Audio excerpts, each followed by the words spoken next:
Hello बच्चों, नमस्कार। आशा करता हूं कि आप सभी बच्चे बहुत अच्छे होंगे, शानदार होंगे, फर्स्ट क्लास होंगे, जबरदस्त होंगे। आप सभी बच्चों का बहुत बहुत स्वागत है। सभी बच्चे आ जाएंगे यहां पर क्लास में। जी, पंकज खरवार हैं, प्रीति भाटी हैं, उपासना राठौड़ हैं, अजय सिंह हैं, कमल मौर्य हैं, सचिन तिवारी हैं और विनीता हैं, शुभम हैं, हेमंत हैं, उमाकांत यादव हैं, नीरज हैं, अतुल हैं, शोएब खान हैं, शिखर हैं, विजय हैं, प्रीति भाटी हैं, अंकुर राजपूत हैं, ठीक है, इंदिरा कुमार हैं, घनश्याम पटेल हैं। सभी बच्चों का बहुत बहुत स्वागत है। चलिए आ जाइए, फिर स्टार्ट करते हैं क्लास को जबरदस्त तरीके से। हम लोग राज्य की कार्यपालिका पर चल रहे थे, है ना? आपको याद होगा राज्य की कार्यपालिका पर थे और राज्य की कार्यपालिका में राज्यपाल साहब को देख चुके थे, पूरी मंत्रिपरिषद को देख चुके थे, राज्य के महाधिवक्ता को भी देख चुके थे, है ना? और हम लोग राज्य के विधानमंडल पर आ गए थे। राज्य के विधानमंडल के गठन के बारे में बात कर रहे थे। विधान परिषद और विधानसभा की संरचना हम देख चुके थे। नेक्स्ट जो हमारा आर्टिकल रहने वाला है अगला, वो बेसिकली विधानमंडल में सदनों की अवधि, इनफैक्ट इसको भी हम कंप्लीट करा चुके थे कि विधानमंडल में सदनों की अवधि के बारे में क्या प्रावधान है।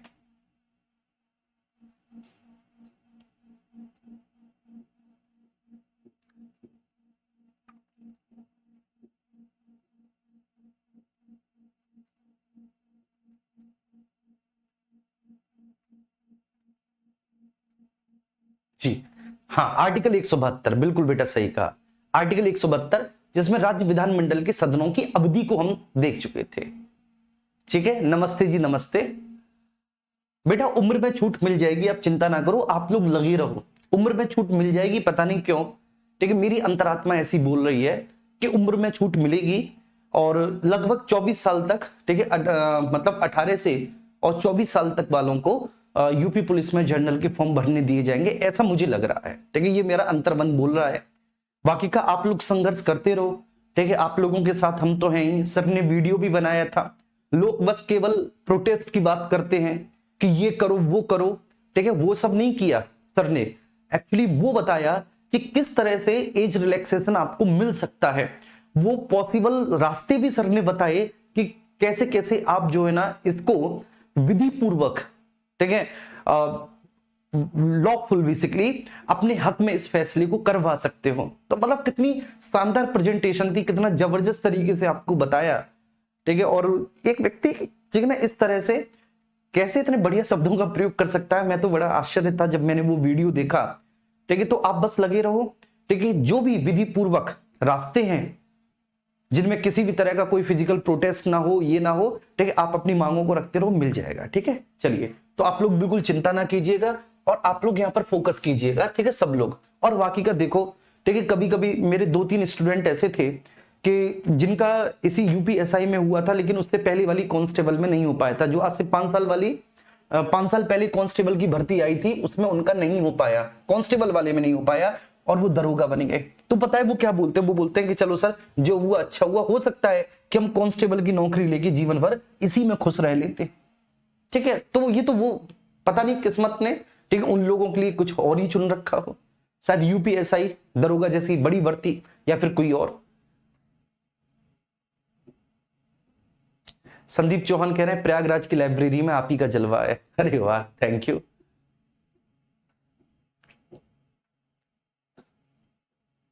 हाँ, बिल्कुल मिलना चाहिए।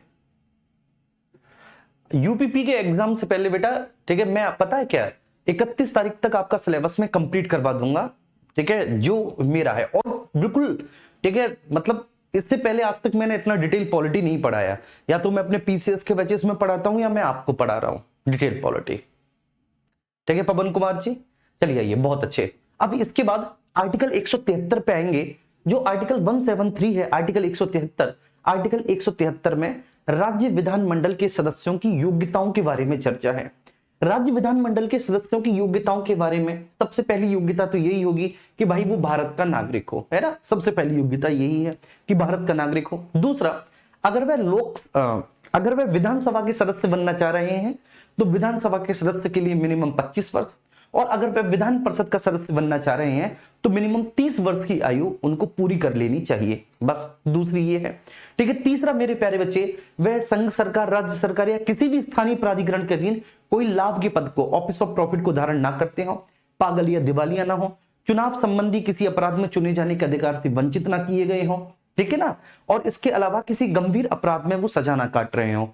अगर जैसे आप लोग पूछते हैं सर गंभीर अपराध क्या बेटा, तो ध्यान रखना गंभीर अपराध का मतलब होता है 2 वर्ष या उससे ज्यादा की सजा। ठीक है, 2 वर्ष या उससे अधिक की सजा। अगर 2 वर्ष या उससे अधिक की सजा काट रहे हैं तो फिर वह ना तो विधानसभा, ना विधान परिषद, ना लोकसभा, ना राज्यसभा के सदस्य बनने की योग्यता नहीं रखते। और साथ ही साथ दल बदल के आधार पर, ठीक है, उनको ठीक है ना, बेसिकली जैसे होता है ना एंटी डिफेक्शन लॉ, दल बदल, तो दल बदल जो विधेयक है आपका, जो अधिनियम है, उसके आधार पर उनको अयोग्य घोषित ना किया गया हो। अगर वो दल बदल के आधार पर भी पहले कभी अयोग्य घोषित हो चुके हैं तो फिर भी उसके बावजूद भी वह चुनाव के लिए अपना पर्चा दाखिल नहीं कर सकते। ठीक है जी, बात समझ पा रही है? मुझे बस 1 सेकंड का समय देना आप लोग, ठीक है ना। 1 सेकंड में बस जैकेट पहन के आता हूं क्योंकि मुझे लग गई शायद आई थिंक ठंड, और बहुत तेज मेरे सर में दर्द हो रहा है। तो आर्टिकल 173 में तब तक आप लिखिए माननीय सदस्यों की योग्यताएं, सदस्यों की योग्यताएं, योग्यताएं, सदस्यों की योग्यताओं के बारे में जो जिक्र किया गया है वह भारतीय संविधान के आर्टिकल 173 में किया गया है। ठीक है। अब ये सदस्यों की योग्यताएं, आप कंफ्यूज मत होना, ये कौन से सदस्य हैं भैया जी, तो ये विधायक और, ठीक, मतलब ये एमएलए और एमएलसी, मतलब विधानसभा और विधान परिषद के सदस्यों की योग्यताओं के बारे में चर्चा की गई है। विधानसभा और विधान परिषद, तो भैया जी विधानसभा और विधान परिषद के सदस्यों के बारे में योग्यताओं की चर्चा की गई है कि क्या क्या योग्यता उनको धारण करनी चाहिए, और ये भारतीय संविधान के आर्टिकल 173 में है। तो सबसे पहली योग्यता कि वह भारत का नागरिक हो। ठीक है, ये तो योग्यता होनी चाहिए कि वह भारत का नागरिक हो, जो सबसे पहली योग्यता है। आप खुद से भी लिख सकते हैं, मुझे आप पर पूरा विश्वास है। भारत का नागरिक हो, सबसे पहली योग्यता। ठीक है। दूसरा, अगर वह एमएलए के लिए खड़ा होना चाहते हैं तो मिनिमम 25 वर्ष की आयु, और अगर वो एमएलसी के लिए खड़ा होना चाहते हैं तो 30 वर्ष की आयु पूरी कर लेनी चाहिए, है ना जी।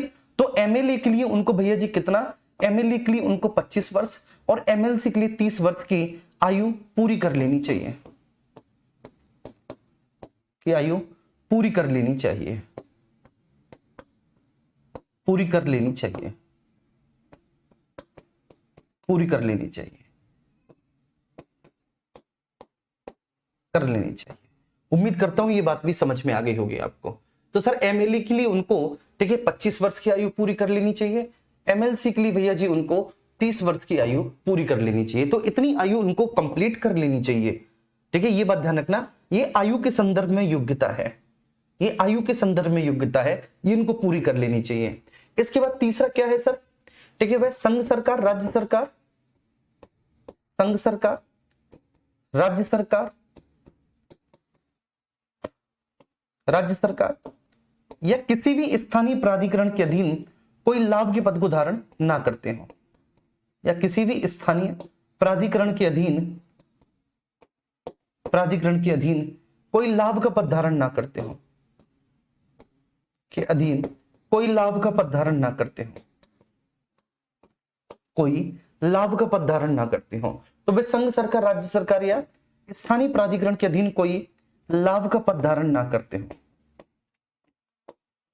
लाभ का पद धारण ना करते हो, ना करते हो, धारण ना करते हो। ठीक है जी, तीसरी तो ये हो गई। चौथा, वह पागल या दिवालिया ना हो, वह पागल या दिवालिया ना हो, इसको मैं समझा चुका हूं सभी को, ना हो। इसलिए मैं कहता हूं कि संघ को बहुत अच्छे से पढ़ो, राज्य तो अपने आप समझ में आ जाता है। मैं हर बार ये बोलता हूं कि आप संघ को अच्छे से पढ़ो, अरे राज्य तो आपको ऑटोमेटिकली समझ में आ ही जाएगा। तो पागल या दिवालिया ना हो। इसके बाद पांचवा, गंभीर अपराध में सजा याफ्ता ना हो मेरे प्यारे बच्चे, वह किसी गंभीर अपराध में सजा याफ्ता ना हो, अपराध में सजा याफ्ता ना हो, सजा याफ्ता ना हो, ठीक है। चुनाव संबंधी किसी अपराध के कारण चुने जाने के अधिकार से वंचित ना किया गया हो। चुनाव संबंधी किसी अपराध के कारण, किसी अपराध के कारण चुने जाने के अधिकार से वंचित ना किया गया हो। चुने जाने के अधिकार से वंचित ना किया गया हो, वंचित ना किया गया हो, ना किया गया। ठीक है सर, तो ये सारी योग्यताएं वो धारण करता हूं। अगर वो ये सारी योग्यताएं धारण करता है, ठीक है, तभी वह विधानसभा और विधान परिषद का सदस्य चुने जाने की क्षमता रखेगा। ठीक है, क्षमता रखेगा। क्लियर है? तो ये योग्यताओं के बारे में है। सबसे पहले तो वह भारत के नागरिक होनी चाहिए। ठीक है जी, मेरे ठीक है इन शब्दों पर ध्यान दीजिए। तो सबसे पहले तो भैया जी वो भारत के नागरिक हों, वेरी फर्स्ट। दूसरा भैया जी, ठीक है, वो एमएलए अगर है तो 25 वर्ष, एमएलसी के संदर्भ में 30 वर्ष की उनको आयु पूरी कर लेनी चाहिए। वह संघ सरकार, राज्य सरकार, स्थानीय प्राधिकरण के अधीन किसी भी लाभ के पद को न धारण करते हो, वो पागल या दिवालिया ना हो, गंभीर अपराध में सजा ना काट रहे हो, और चुनाव संबंधी किसी अपराध के कारण उनको चुने जाने के अधिकार से वंचित ना किया गया हो। इसके बाद फिर नेक्स्ट आर्टिकल 174 आता है, आर्टिकल 174 आता है बेटा। आर्टिकल 174 में सत्र, सत्रावसान एवं विघटन है। सत्र, सत्रावसान व विघटन, व विघटन, व विघटन। ठीक है, क्या ये समझाने की आवश्यकता है मुझे सत्र, सत्रावसान व विघटन को? क्योंकि मैंने संघ में ठीक है इसे बहुत अच्छे से, बहुत डिटेल से समझाया है कि सत्र क्या होता है, सत्रावसान क्या होता है, विघटन क्या होता है बच्चे, है ना, है ना, बिल्कुल। तो बहुत अच्छे से मैंने बताया है सत्र, सत्रावसान एवं विघटन को। चलिए, लेकिन मैं आपको यहां पर एक और बात बता दे रहा हूं सत्र, सत्रावसान व विघटन में, कि बेटा चाहे सत्र को आहूत करना हो, आहूत करना हो सत्र को, मतलब बुलाना हो, जिसको कहेंगे सत्र को कॉल करना हो, या फिर सत्रावसान की घोषणा करना हो। किसकी बेटा? सत्रावसान। मतलब सत्रावसान घोषणा का मतलब क्या है कि सत्र की समाप्ति की घोषणा, कि भाई ये सत्र अब यहीं पर समाप्त होता है। तो ये कौन करेंगे? ये राज्यपाल करेंगे, ये राज्यपाल करेंगे। ठीक है। और अगर बात स्थगन की हो, स्थगन की हो, तो स्थगन की घोषणा कौन करेंगे बेटा? जो भी पीठासीन अधिकारी होंगे उस समय। तो जो पीठासीन अधिकारी होंगे, ठीक है, उनको स्थगन की घोषणा करने का अधिकार होगा। अब जैसे पीठासीन लोकसभा में लोकसभा के अध्यक्ष होते हैं, और भैया जी विधान परिषद में विधान परिषद के चेयरपर्सन होते हैं। मतलब ठीक है ना, कौन होंगे? चेयरपर्सन को क्या कहेंगे? सभापति कहेंगे। तो सभापति होंगे। इसके बाद फिर आर्टिकल 175 आ जाएगा। आर्टिकल 175 वही है, ठीक है ना, जो राष्ट्रपति साहब का आर्टिकल 86 वाला अधिकार है, जो उनका 86 का है, वही यहां पर 175 है। क्या? सदनों में संदेश भेजने व भाषण देने का राज्यपाल का अधिकार, है ना जी।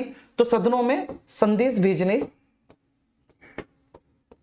सदनों में संदेश भेजने, संदेश भेजने, भेजने व भाषण देने का राज्यपाल को अधिकार, भाषण देने का राज्यपाल साहब का अधिकार, राज्यपाल का अधिकार, अधिकार। तो राज्यपाल साहब को बेटा ये राइट है, राज्यपाल साहब को ये अधिकार है कि वह ठीक ना विधानमंडल के दोनों सदनों में से किसी में भी, राज्यपाल साहब विधानमंडल के दोनों सदनों में से किसी भी सदन में संदेश भेज सकते हैं और भाषण दे सकते हैं। तो राज्यपाल साहब विधानमंडल के दोनों सदनों में से किसी भी सदन में संदेश भेज सकते हैं और भाषण दे सकते हैं, उनका अधिकार है। तो सदनों में संदेश भेजने व भाषण देने का राज्यपाल का अधिकार। आर्टिकल 174 है। आर्टिकल 174 में भैया जी सत्र, सत्रावसान व विघटन, ठीक है, मतलब किसी भी सत्र को कॉल करना, ठीक है ना, और सत्रावसान की घोषणा करना। तो किसी भी सत्र को कॉल करना, किसी भी सत्र को कॉल करना बाबू, और साथ ही साथ सत्रावसान की घोषणा करना, मतलब घोषणा का मतलब होता है समाप्ति, ये राज्यपाल करते हैं। स्थगन जो है बच्चे वो पीठासीन अधिकारी जो होंगे, स्थगन पीठासीन अधिकारी करेंगे। ठीक है। इसके अलावा ठीक है आर्टिकल 173 तो आपको बहुत अच्छे से पता होगा, इसमें योग्यताओं के बारे में चर्चा की गई है, योग्यताओं को हम बहुत अच्छे से बता चुके हैं। अब आ जाएगा इसके बाद आर्टिकल ठीक है 76। आर्टिकल 176 में क्या होगा आप ही बताओ। ठीक है, तो आप लोग बोलेंगे कि सर आर्टिकल 176 में होगा राज्यपाल साहब का विशेष अभिभाषण। क्या होगा इसमें? राज्यपाल का विशेष अभिभाषण।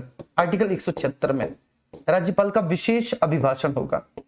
अब आर्टिकल 176 में जो राज्यपाल साहब का विशेष अभिभाषण है, विशेष अभिभाषण राज्यपाल साहब बेटा दो ही मौकों पर दे सकते हैं। कब? ठीक है ना, प्रत्येक नव वर्ष के बाद, जब भी बेटा सत्र प्रारंभ हो तब, प्रत्येक नव वर्ष के बाद जब भी सत्र प्रारंभ हो तब दे सकते हैं। जब भी सत्र प्रारंभ हो वह तब दे सकते हैं। बोलो बाबू दे सकते हैं कि नहीं?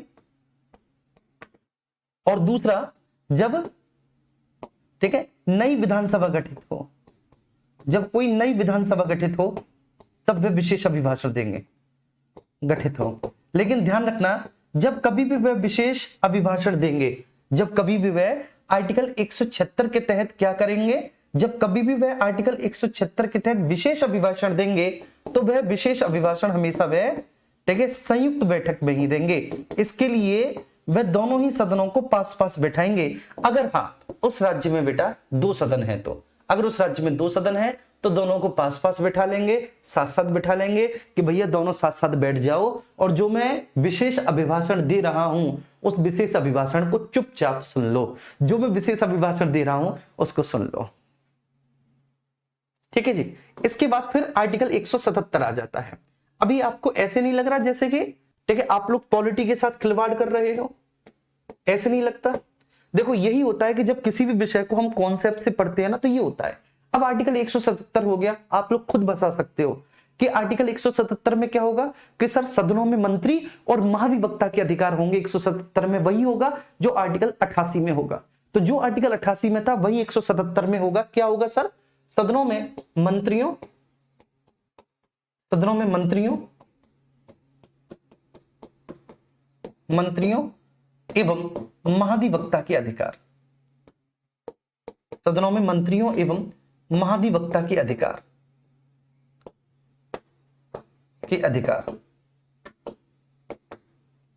महाधिवक्ता के अधिकार, ये आर्टिकल 177 में होगा। उम्मीद करता हूं बात आपको बहुत अच्छे से समझ में आ गई होगी। आर्टिकल 177 क्या है क्या नहीं आप बहुत अच्छे से समझ चुके होंगे। 177। अब आर्टिकल 178 से क्या स्टार्ट हो जाएगा? राज्य विधानमंडल के अधिकारी। आर्टिकल 178 से राज्य विधानमंडल के अधिकारी स्टार्ट हो जाएगा। ठीक है, अब राज्य विधानमंडल के अधिकारी आपको पता है आर्टिकल 178 से स्टार्ट होंगे।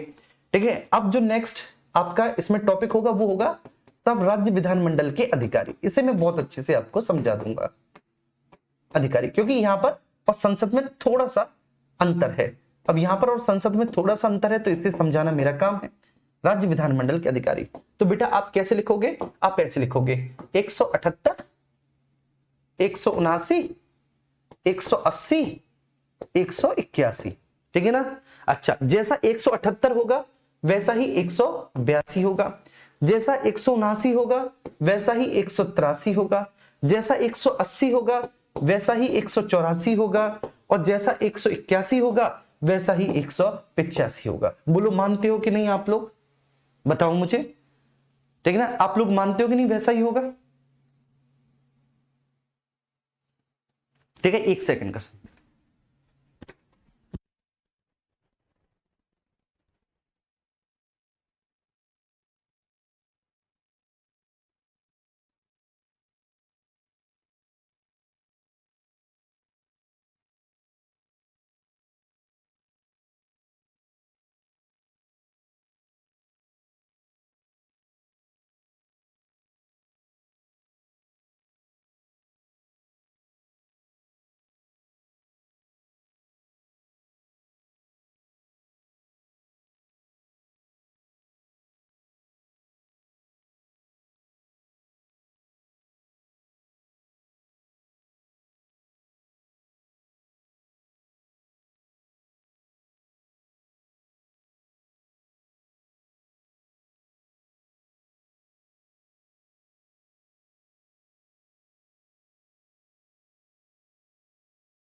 आशीष गुप्ता। आशीष बेटा मैं समझा नहीं।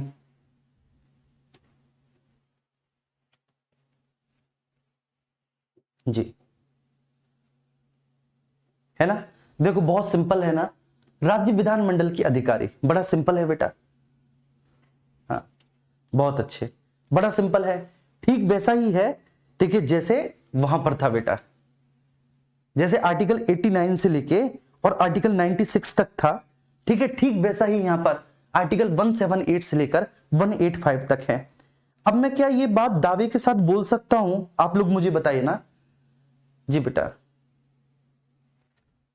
कौन कौन मानता है कि दिग्विजय सर सबसे अच्छे समझाते हैं पॉलिटी? यहां पर तुम्हारा कमेंट किसी को नहीं दिख रहा।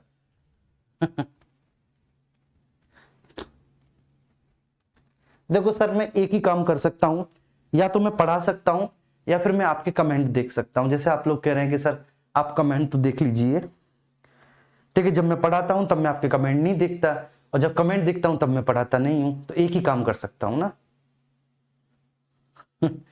सर आज ज्यादा ठंड है क्या आगरा में? नहीं, आज ज्यादा ठंड नहीं है। एक्चुअली क्या है कि आपकी क्लास शुरू होने से पहले मुझे थोड़ा सा कहीं जाना पड़ा था स्कूटी से, मैं ऐसे ही चला गया था 168 में, ऐसे ही चला गया, मैं भाग गया, जरूरी काम था, है ना। एक्चुअली लाला की दवाई लेके आना नहीं थी, एक दवाई खत्म हो गई थी उसकी, तो मैं ऐसे ही चला गया। मैं, इनकी क्लास भी हो रही है, जल्दी जल्दी में मुझे ध्यान नहीं रहा, तो वो ठंड जो है हल्की सी लग गई।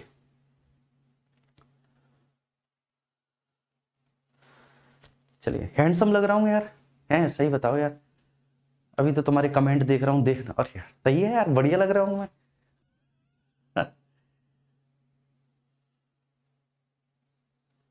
चलो ठीक है, आइए इधर देखेंगे सब लोग बेटा। ठीक है, तो राज्य विधानमंडल के अधिकारी और राज्य विधानमंडल के अधिकारी के बारे में आर्टिकल 178 से 185 में बोला गया है। देखो बस इतनी सी बात है यहां पर। देखो आर्टिकल जब 178 पे आएंगे, आर्टिकल 178 में क्या है? आर्टिकल 178 में है विधानसभा का अध्यक्ष और उपाध्यक्ष, विधानसभा अध्यक्ष और उपाध्यक्ष, और उपाध्यक्ष, और उपाध्यक्ष, ठीक है, विधानसभा का अध्यक्ष और उपाध्यक्ष, इसमें है भैया आर्टिकल 178 में। तो आर्टिकल 178 में है विधानसभा का अध्यक्ष और उपाध्यक्ष। आर्टिकल 182 में क्या हो जाएगा? विधान परिषद का सभापति और उपसभापति, यही हो जाएगा 182 में। 182 में क्या हो जाएगा भैया जी? 182 में हो जाएगा विधान परिषद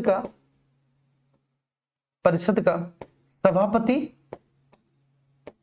सभापति और उपसभापति, उपसभापति। अच्छा, अब मैं आपको एक और बात बताऊं मेरे प्यारे बच्चे, यहां पर विधानसभा का अध्यक्ष और उपाध्यक्ष, और वहां पर विधान परिषद का सभापति और उपसभापति। देखो, जब लोकसभा के अध्यक्ष और उपाध्यक्ष के बारे में हम चर्चा किए थे, तो लोकसभा के अध्यक्ष और उपाध्यक्ष बाद में है वो, ठीक है, वो पहले लोकसभा के सदस्य हैं, और लोकसभा के सदस्य अपने ही बीच में से एक अध्यक्ष एक उपाध्यक्ष का चुनाव करते हैं, है ना। आपको पता है ना, मैंने लोकसभा में आपको बताया था कि लोकसभा के अध्यक्ष और उपाध्यक्ष अपने ही बीच में से, ठीक है सर, सॉरी, लोकसभा के सदस्य अपने ही बीच में से एक अध्यक्ष और एक उपाध्यक्ष का चुनाव करते हैं। ऐसे यहां पर विधानसभा के सदस्य, ठीक है, विधानसभा के जितने भी सदस्य हैं वो अपने बीच में से विधानसभा के एक अध्यक्ष और एक उपाध्यक्ष का चुनाव करते हैं।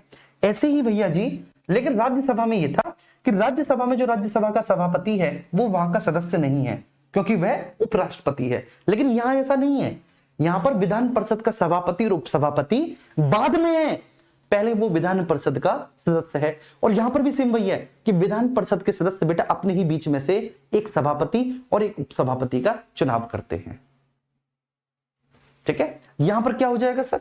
यहां पर हो जाएगा अध्यक्ष और उपाध्यक्ष का पद रिक्त होना, पद त्याग और पद से हटाया जाना। यहां पर क्या होगा बेटा? अध्यक्ष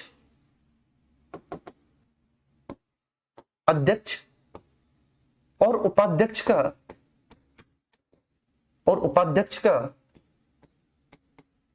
अध्यक्ष और उपाध्यक्ष का पद रिक्त होना,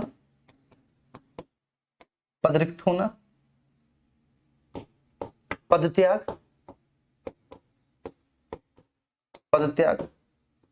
और पद से हटाया जाना, और पद से हटाया जाना, हटाया जाना। ठीक है, इसके बारे में भी मैं डिटेल से बताऊंगा। यहां पर क्या हो जाएगा सर, ठीक है ना, यहां पर क्या हो जाएगा, सभापति और उपसभापति का, सभापति और उपसभापति का, उपसभापति का पद रिक्त होना, उपसभापति का पति का पद रिक्त होना, पद रिक्त होना, पद त्याग और पद से हटाया जाना, और पद से हटाया जाना, पद से हटाया जाना, हटाया जाना, हटाया जाना। ठीक है, तो सभापति और उपसभापति का पद रिक्त होना, पद त्याग और पद से हटाया जाना आर्टिकल 183 में। उम्मीद करता हूं ये बात समझ में आ रही होगी। अब आर्टिकल 180 में आएंगे। क्या है, अध्यक्ष के रूप में उपाध्यक्ष या अन्य के, ठीक है बेटा, कार्य करने के अधिकार एवं शक्ति। ठीक है बच्चे, तो इसमें क्या है, अध्यक्ष के रूप में उपाध्यक्ष या अन्य की शक्ति, अध्यक्ष के रूप में उपाध्यक्ष या अन्य की शक्ति, उपाध्यक्ष या अन्य की शक्ति, अन्य की शक्ति, शक्ति आर्टिकल 180 में। ठीक है, और यहां पर क्या होगा सर, सभापति के रूप में उपसभापति अन्य की शक्ति, सभापति के रूप में उपसभापति या अन्य की शक्ति, उपसभापति या अन्य की शक्ति, या अन्य की शक्ति, अन्य की शक्ति, शक्ति। ठीक है, अब आर्टिकल 181 आ जाता है। आर्टिकल 181 में क्या है कि जब अध्यक्ष और उपाध्यक्ष को पद से हटाए जाने का संकल्प विचाराधीन हो तो वह बेटा अपने पद पर नहीं बैठते। ठीक है, तो जब अध्यक्ष एवं उपाध्यक्ष को, जब अध्यक्ष एवं उपाध्यक्ष को, एवं उपाध्यक्ष को पद से हटाए जाने का संकल्प विचाराधीन हो, पद से हटाए जाने का संकल्प विचाराधीन हो, जाने का संकल्प विचाराधीन हो, विचाराधीन हो, तब पीठासीन नहीं होते, तब वह पीठासीन नहीं होते, नहीं होते, नहीं होते। ठीक है, और यहां पर क्या होगा, जब यहां पर होगा जब सभापति और उपसभापति को पद से हटाए जाने का संकल्प विचाराधीन हो, जब सभापति और उपसभापति को पद से हटाए जाने का संकल्प विचाराधीन हो, उपसभापति को पद से हटाए जाने का संकल्प विचाराधीन हो, तब वे पीठासीन नहीं होते। हटाए जाने का संकल्प विचाराधीन हो, संकल्प विचाराधीन हो, विचाराधीन हो, तब वे पीठासीन नहीं होते, हो तब वह पीठासीन नहीं होते, तब वह पीठासीन नहीं होते, नहीं होते।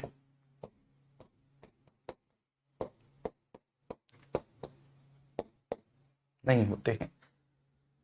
ठीक है सर, तो उम्मीद करता हूं ये बात आपको बहुत अच्छे से समझ में आ गई होगी।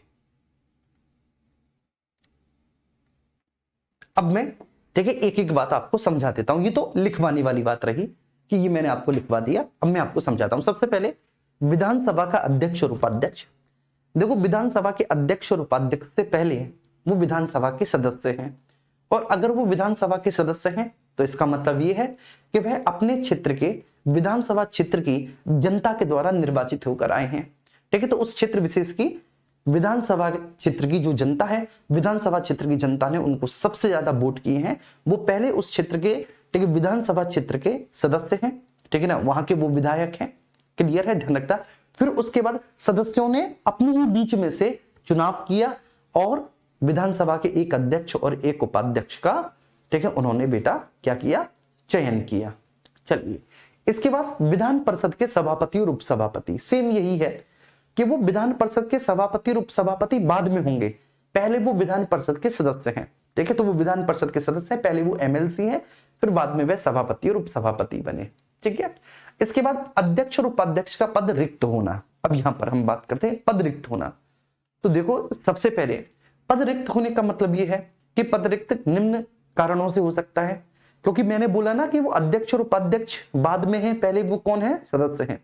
तो मान के चलिए सदस्य के तौर पर उनका निर्वाचन रद्द हो गया हो, सदस्य के तौर पर उनका निर्वाचन रद्द हो गया हो, उनका निर्वाचन खत्म हो गया हो, या फिर उन्होंने अवैध तरीके से, ठीक है, इस चुनाव को जीता हो, कोई गलत डॉक्यूमेंट वगैरह उन्होंने सबमिट किए और इस बिहाफ पर उन्होंने अवैध तरीके से इस पद को धारण किया, ऐसा भी हो सकता है। जैसे उन्होंने कोई योग्यता धारण नहीं की थी, लेकिन उसके मतलब कोई एक योग्यता ये थी कि वो धारण नहीं करते थे, लेकिन उसके बावजूद भी उन्होंने गलत डॉक्यूमेंट दिखाकर अपने आप को योग्य ठहराया। बाद में जांच में पता चला कि वो तो अयोग्य थे, तो उसके बाद उनको, ठीक है, उनके निर्वाचन को रद्द कर दिया जाएगा। ऐसा किसके साथ हुआ था, मैं आपको एग्जाम्पल के तौर पर बता रहा हूं कि जो आपके समाजवादी पार्टी के एक बहुत वरिष्ठ नेता हैं, ठीक है ना, रामपुर से वो बेसिकली हैं, उनका नाम ऐसे कुछ है, अरे ठीक है, मेरे दिमाग से निकल गया। अरे रामपुर से समाजवादी पार्टी के हैं, आमतौर पर उनको अपने बयानों के कारण वो काफी सुर्खियों में रहते हैं।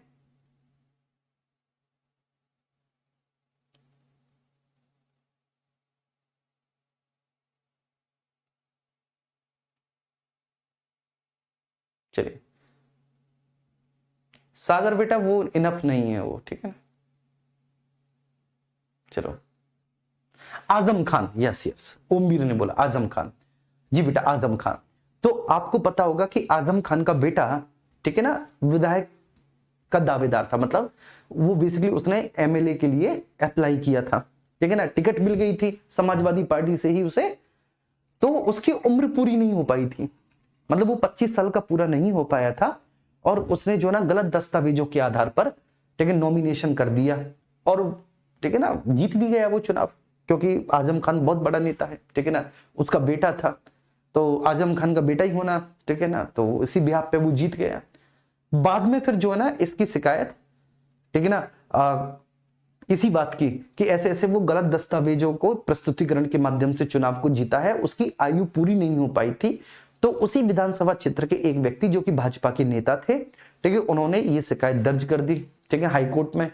तो ये मामला चला, उनके सारे डॉक्यूमेंट वगैरह, सारे कागजों की जांच पड़ताल हुई, और फिर पता चला कि वास्तव में वो व्यक्ति 25 साल की आयु पूरी नहीं कर पा रहा था, उनका बेटा केवल 23 साल की उम्र में ही, लेकिन उसने विधायक के लिए अपनी दावेदारी प्रस्तुत कर दी। क्यों? क्योंकि चुनाव तो 5 साल बाद आते हैं, ठीक है, 23 और 5 वो तब तक 28 साल का हो जाता, 28-29 साल का, ठीक है, तो फिर पता नहीं क्या, तो इसलिए वो 25 वर्ष की आयु पूरी नहीं उसकी हो पाई थी, ठीक है ना, और उसने गलत दस्तावेजों के आधार पर नगर पालिका से एक अपना, ठीक, जन्म प्रमाण पत्र बनवा लिया था बैकडेट का, और उसको दिखाकर वो जो है ना चुनाव लड़ लिया। लेकिन जब उसके हाई स्कूल की मार्कशीट पता चली तो उसमें वो जो है ना केवल 23 साल का या 24 साल का ही बैठ रहा था, कुछ महीने या 1 साल कम पड़ रहे थे। तो ऐसा भी हो सकता है।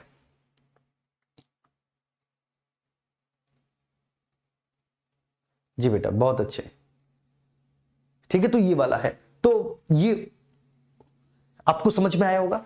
तो मैंने क्या बोला कि अध्यक्ष और उपाध्यक्ष का पद रिक्त होना, तो अध्यक्ष और उपाध्यक्ष का पद इस तरह से रिक्त हो सकता है क्योंकि अध्यक्ष और उपाध्यक्ष से पहले तो भैया जी वो सदस्य हैं, तो सदस्य के तौर पर उनका निर्वाचन रद्द हो गया हो, या फिर उन्होंने, ठीक है ना, कोई बात ऐसी छुपाई हो कि वो अयोग्य थे, लेकिन उसके बावजूद भी उन्होंने अपने आप को, ठीक है, डॉक्यूमेंटेशन में योग्य दिखाया और फिर बाद में उनका निर्वाचन रद्द हो गया, या फिर ठीक है उन्होंने त्याग पत्र दे दिया। तो त्याग पत्र किसको देखा, वाइस वर्सा है, अध्यक्ष उपाध्यक्ष को अपना त्याग पत्र दे देगा, उपाध्यक्ष अध्यक्ष को अपना त्याग पत्र दे देगा, ठीक है, ये एक दूसरे को ही, ठीक है, एक दूसरे का त्याग पत्र दे देते हैं, अध्यक्ष उपाध्यक्ष को, उपाध्यक्ष अध्यक्ष को। या फिर पद से हटाया जाना, तो इनको इनके पद से प्रभावी बहुमत के द्वारा हटाया जाता है। मैंने आपको बताया था प्रभावी बहुमत क्या है कि उस सदन की कुल सदस्य संख्या माइनस रिक्तियों का बहुमत। तो उस सदन की कुल सदस्य संख्या माइनस रिक्तियों का बहुमत प्रभावी बहुमत होता है, तो इनको प्रभावी बहुमत से भी इनके पद से हटाया जा सकता है। उम्मीद करता हूं ये बात भी आपको बहुत अच्छे से समझ में आ गई होगी, यहां तक कोई इश्यू नहीं रहा होगा बिल्कुल भी किसी को। ठीक है, नेक्स्ट अगला। ठीक है, जब अध्यक्ष और उपाध्यक्ष को पद से मतलब अध्यक्ष के रूप में उपाध्यक्ष या अन्य की शक्ति, तो देखो बच्चे, जब अध्यक्ष अनुपस्थित हो, उपाध्यक्ष या कोई भी अन्य व्यक्ति उसके पद को धारण करता है, मतलब जब वो अध्यक्ष के तौर पर कार्य करता है, तो उसको अध्यक्ष के समान ही सारी विशेषाधिकार और सारी शक्तियां प्राप्त होती हैं। अगला है कि जब इनमें से किसी एक को भी इनके पद से हटाए जाने का संकल्प विचाराधीन हो, संकल्प प्रभावी बहुमत के द्वारा ही होता है बेटा, 14 दिन पहले सूचना दी जाती है, तो अगर वह संकल्प विचाराधीन है, ठीक है, तो ये पीठासीन नहीं होंगे, तो ये अपने बेटा जो है ना एक सामान्य सदस्य की भांति नीचे बैठेंगे, ये ऊपर इन द चेयर नहीं होंगे। सेम यही बात विधान परिषद के सभापति व उपसभापति के केस में है। तो विधान परिषद के सभापति उपसभापति आप बाद में हो, पहले आप विधान परिषद के सदस्य हो। सदस्य के तौर पर आपका निर्वाचन रद्द हो सकता है कि आपने 30 वर्ष की आयु पूरी ना की हो, अपने गलत दस्तावेजों के आधार पर आप चुन लिए गए हो, या फिर आप गंभीर सजा में सजायाफ्ता थे, ठीक है, उस दौरान आपने कोई, ठीक है ना, बेसिकली चुनाव लड़ लिया, आप जीत भी गए, फिर भी आपका निर्वाचन रद्द हो जाएगा। पहली बात तो आपको निर्वाचन करने का अधिकार ही नहीं दिया जाएगा। या फिर आपने अपने हलफनामे में, ठीक है, जब आप जो है ना पर्चा अपना भरते हो, तो आपने जो जानकारी दी है उनमें से कोई जानकारी गलत निकली, जैसे आपने संपत्ति का विवरण दिया था वो गलत निकला, आयु का विवरण दिया था वो गलत निकला, या कोई ऐसी जानकारी जिससे कि आपकी सदस्यता खतरे में पड़ सकती हो, तो आपने कोई ऐसी गलत जानकारी भर दी थी। ठीक है भैया, तो ये ध्यान रखना।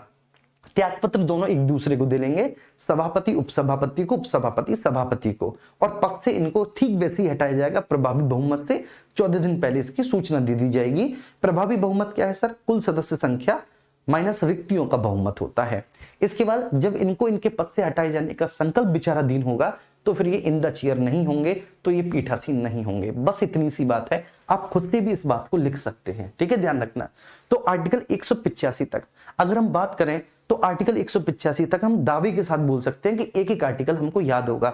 जो प्रॉमिस हम शुरुआत में किए थे ना कि 250 प्लस आर्टिकल में याद करवा दूंगा, ये कोई खोखली प्रॉमिस नहीं थी। और मैंने ये बात बोली थी कि अगर आप याद भी नहीं करना चाहोगे ना, ठीक है, आप रटना भी नहीं चाहोगे, आप अपना कोई एफर्ट भी नहीं लगाना चाहोगे, फिर भी ये आपको याद हो जाएंगे। और कोई ट्रिक नहीं थी किसी भी आर्टिकल की, बस मैंने अपना ईमानदारी से पढ़ाया, आपने मेहनत की मेरे साथ, और आप देख लो हम इस मुकाम पर आ चुके हैं कि 185 आर्टिकल हम दावे के साथ बोल सकते हैं कि हमने अपनी इन क्लासेस में कंप्लीट कर लिए। ठीक है, 60, 62, 65 जो भी क्लासेस हुई हैं, इन क्लासेस में 185 आर्टिकल्स और अभी 200 के करीब पहुंचने वाले हैं। ये कोई छोटी बात नहीं होती बेटा, ये बहुत बड़ी बात होती है। बीच में बेशक एक आध दो आर्टिकल रह गया होगा, ठीक है, जो कि बहुत महत्व का नहीं होगा, लेकिन फिर भी उसके बारे में एक आध प्रसंग मैंने आपको बता ही दिया होगा, है ना जी। चलिए, तो एक बार हम बिल्कुल शुरुआत से देखते हैं।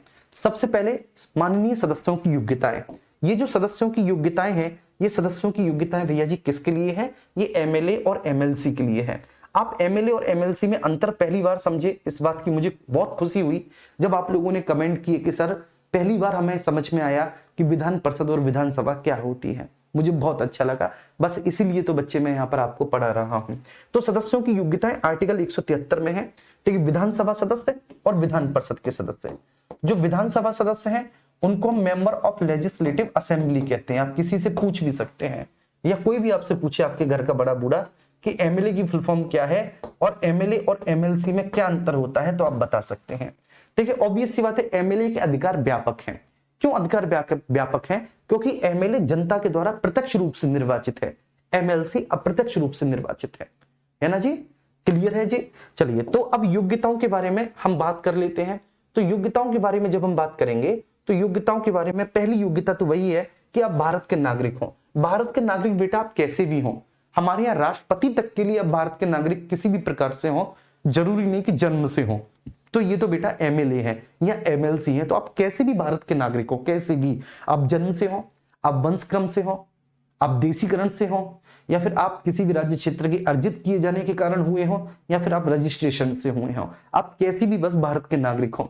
अगर आप एमएलए पद के लिए खड़ा होना चाहते हैं तो आप न्यूनतम 25 वर्ष की आयु पूरी कर चुके हो, और अगर आप एमएलसी के लिए खड़े होने चाहते हैं तो आप न्यूनतम 30 वर्ष की आयु पूरी कर चुके हो। मतलब मैं जो है वो एमएलए और एमएलसी 30 वर्ष, हाँ एमएलसी भी हो गया, तो मैं एमएलए और एमएलसी ठीक है, दोनों के पद पर खड़े होने की आयु अब पूरी कर चुका हूं मैं, ठीक है, एमएलए एमएलसी दोनों पद पर खड़े होने हेतु। इसके बाद संघ सरकार, राज्य सरकार या स्थानीय प्राधिकरण के अधीन कोई भी ऑफिस ऑफ प्रॉफिट, कोई भी लाभ की पद को धारण ना करते हो, पागल या दिवालिया बिल्कुल भी ना हो, गंभीर अपराध में सजा ना काट रहे हो, और चुनाव संबंधी किसी अपराध के कारण चुने जाने के अधिकार से वंचित ना किया गया हो, ठीक है, दल बदल के आधार पर कभी भी अयोग्य घोषित ना किया गया हो, ये भी एक इसमें होती है, आप लिख सकते हैं, वंचित ना किया गया हो, किया गया हो,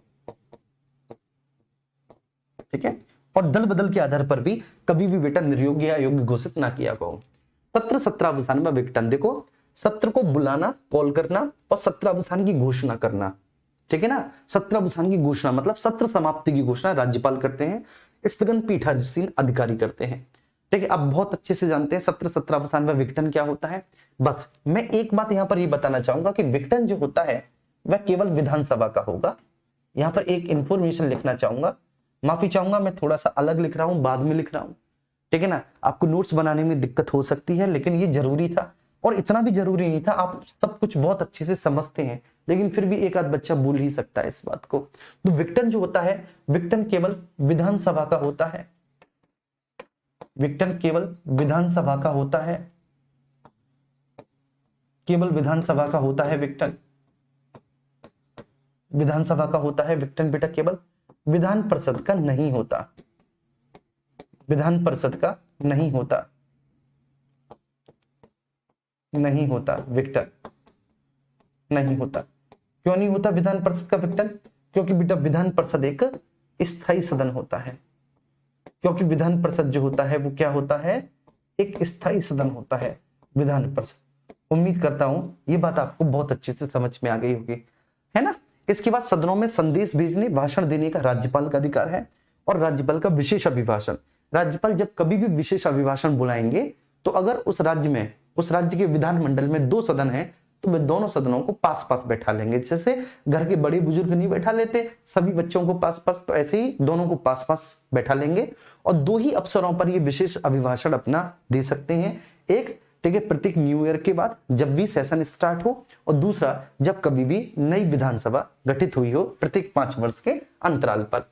इसके बाद अधिकारी हैं, अधिकारियों को मैंने बहुत अच्छे से आपको समझा दिया। अब हम चलते हैं आर्टिकल 186 पर, ठीक है मेरे प्यारे बच्चों। अगर आपको बहुत अच्छे से समझ में आया तो आप मुझे थम्स अप वगैरह कर सकते हैं, आप बता सकते हैं कि हाँ सर अब हम इससे आगे बढ़े।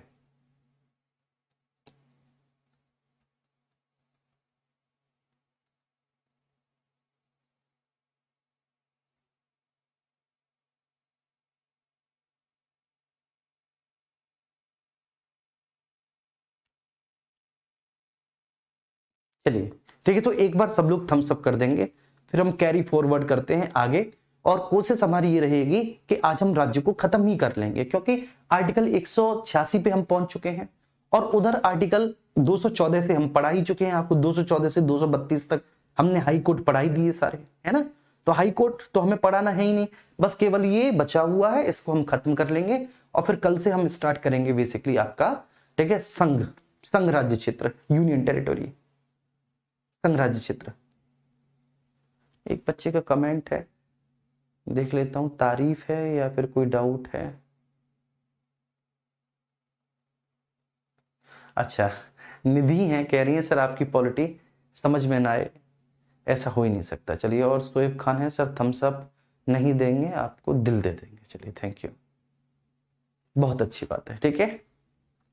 अच्छा एक बात तो हो गई होगी भैया, ठीक है, अभी तक आप सब लोग जो पढ़ रहे हैं, ठीक है ना, जब आप कभी भी प्रीवियस ईयर लगाते होंगे, आप पॉलिटी की मॉक देते होंगे, आप सबसे कम परेशान पूरे जीएस के इसी विषय में होते होंगे, ये तो मैं दावे के साथ बोल सकता हूं। जबकि यूपीएसआई में सबसे एक्सटेंसिव विषय यही है।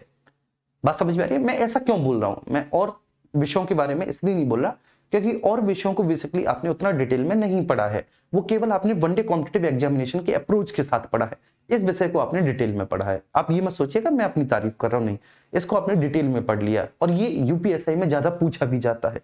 तो अब जब इस विषय के आप प्रश्न लगाते होंगे, क्वेश्चंस लगाते होंगे प्रीवियस ईयर के या किसी भी मॉक से, तो आप 10 में से 8 प्रश्न सही करने की स्थिति में होते होंगे, ये तो मैं दावे के साथ बोल सकता हूं इस बात को।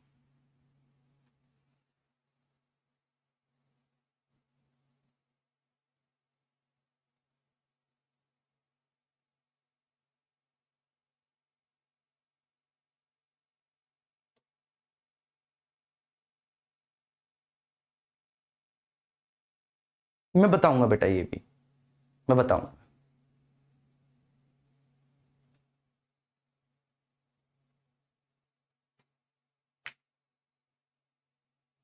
नहीं, सभी की कमेंट मुझे दिख रही है, कांक्षा आपकी भी दिख रही है।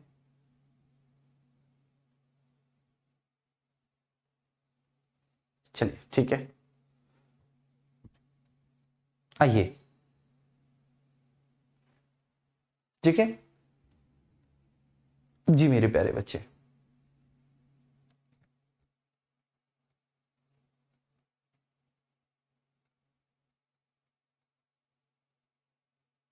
चलिए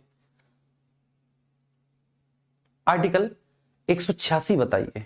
आर्टिकल 186 में क्या है?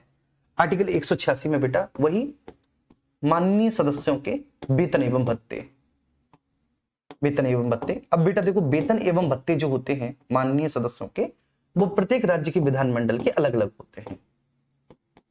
वेतन एवं भत्ते हैं, माननीय सदस्यों के वेतन एवं भत्ते हैं। और फिर इसके बाद आर्टिकल ठीक है 187 स्टार्ट हो जाता है। जी बेटा जी, चलिए अस्मित राणा जी।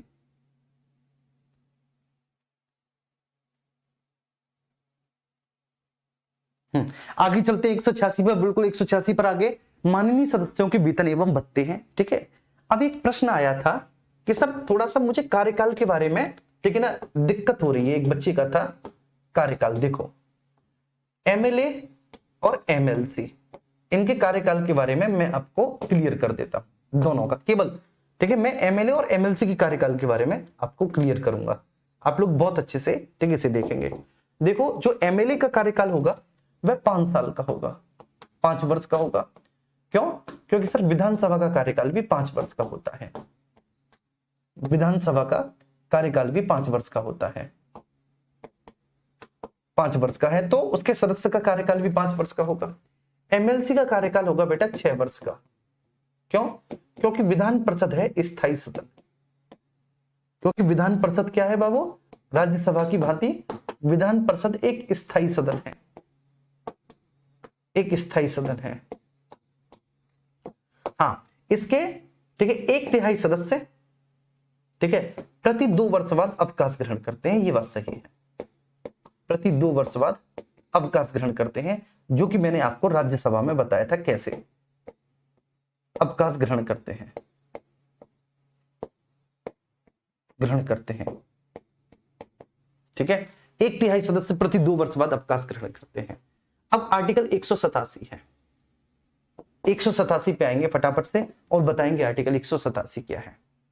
बहुत अच्छे, आर्टिकल 187 में क्या होगा सर? आर्टिकल 187 में होगा राज्य विधानमंडल का सचिवालय। बहुत बढ़िया सर, बिल्कुल वही है। ठीक है ना, अगर आपने संघ याद कर लिया तो राज्यों में कोई दिक्कत नहीं है। 187 में क्या है सर?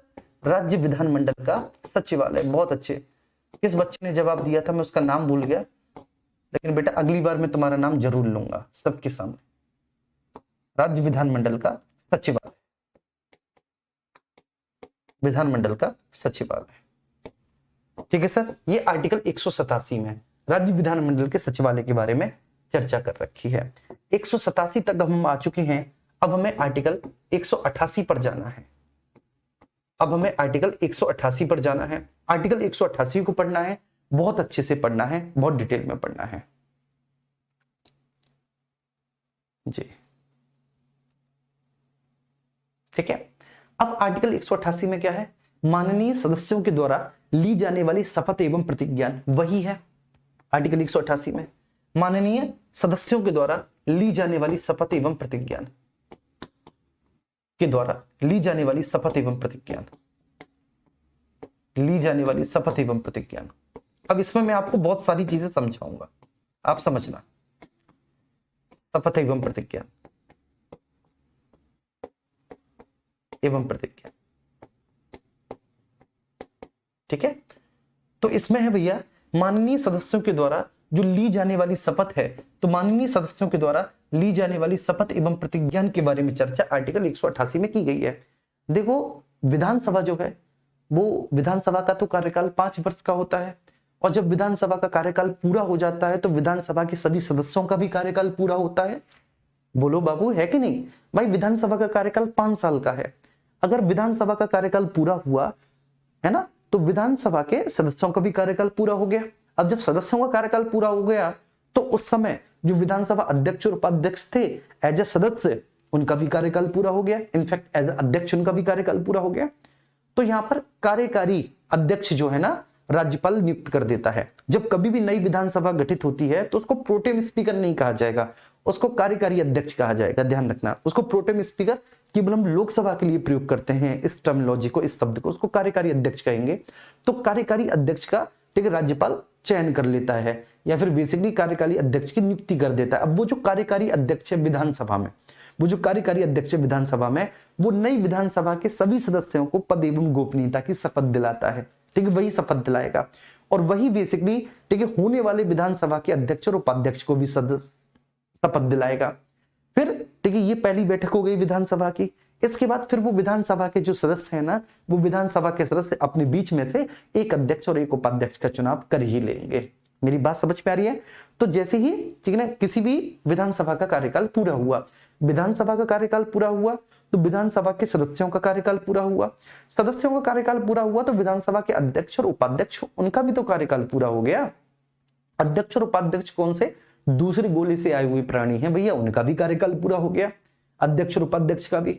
अब जब उनका कार्यकाल पूरा हो गया भैया, ठीक है, तो वो किस हैसियत से अब पीठासीन होंगे? वो तो नहीं हो सकते ना, क्योंकि एज अ अध्यक्ष और उपाध्यक्ष उनका भी कार्यकाल पूरा हुआ, एज अ सदस्य भी पूरा हुआ, क्योंकि पूरी विधानसभा का ही कार्यकाल पूरा हो गया। नई विधानसभा के चुनाव हुए, ठीक है, इस बीच 2 से 3 महीना लग ही जाता है नई विधानसभा के चुनाव होने में। नई विधानसभा के चुनाव हुए, नई विधानसभा गठित होकर आई। जब नई विधानसभा गठित होकर आई तो नई विधानसभा के सदस्यों को पद और गोपनीयता की शपथ कौन दिलाएगा? तो राज्यपाल ऐसी स्थिति में ठीक है नियुक्त कर देता है बेटा एक कार्यकारी अध्यक्ष, ठीक है ना, जो विधानसभा में होते हैं। लेकिन विधान परिषद में जो सभापति हैं, ठीक है ना, वही शपथ दिलाएंगे। क्यों?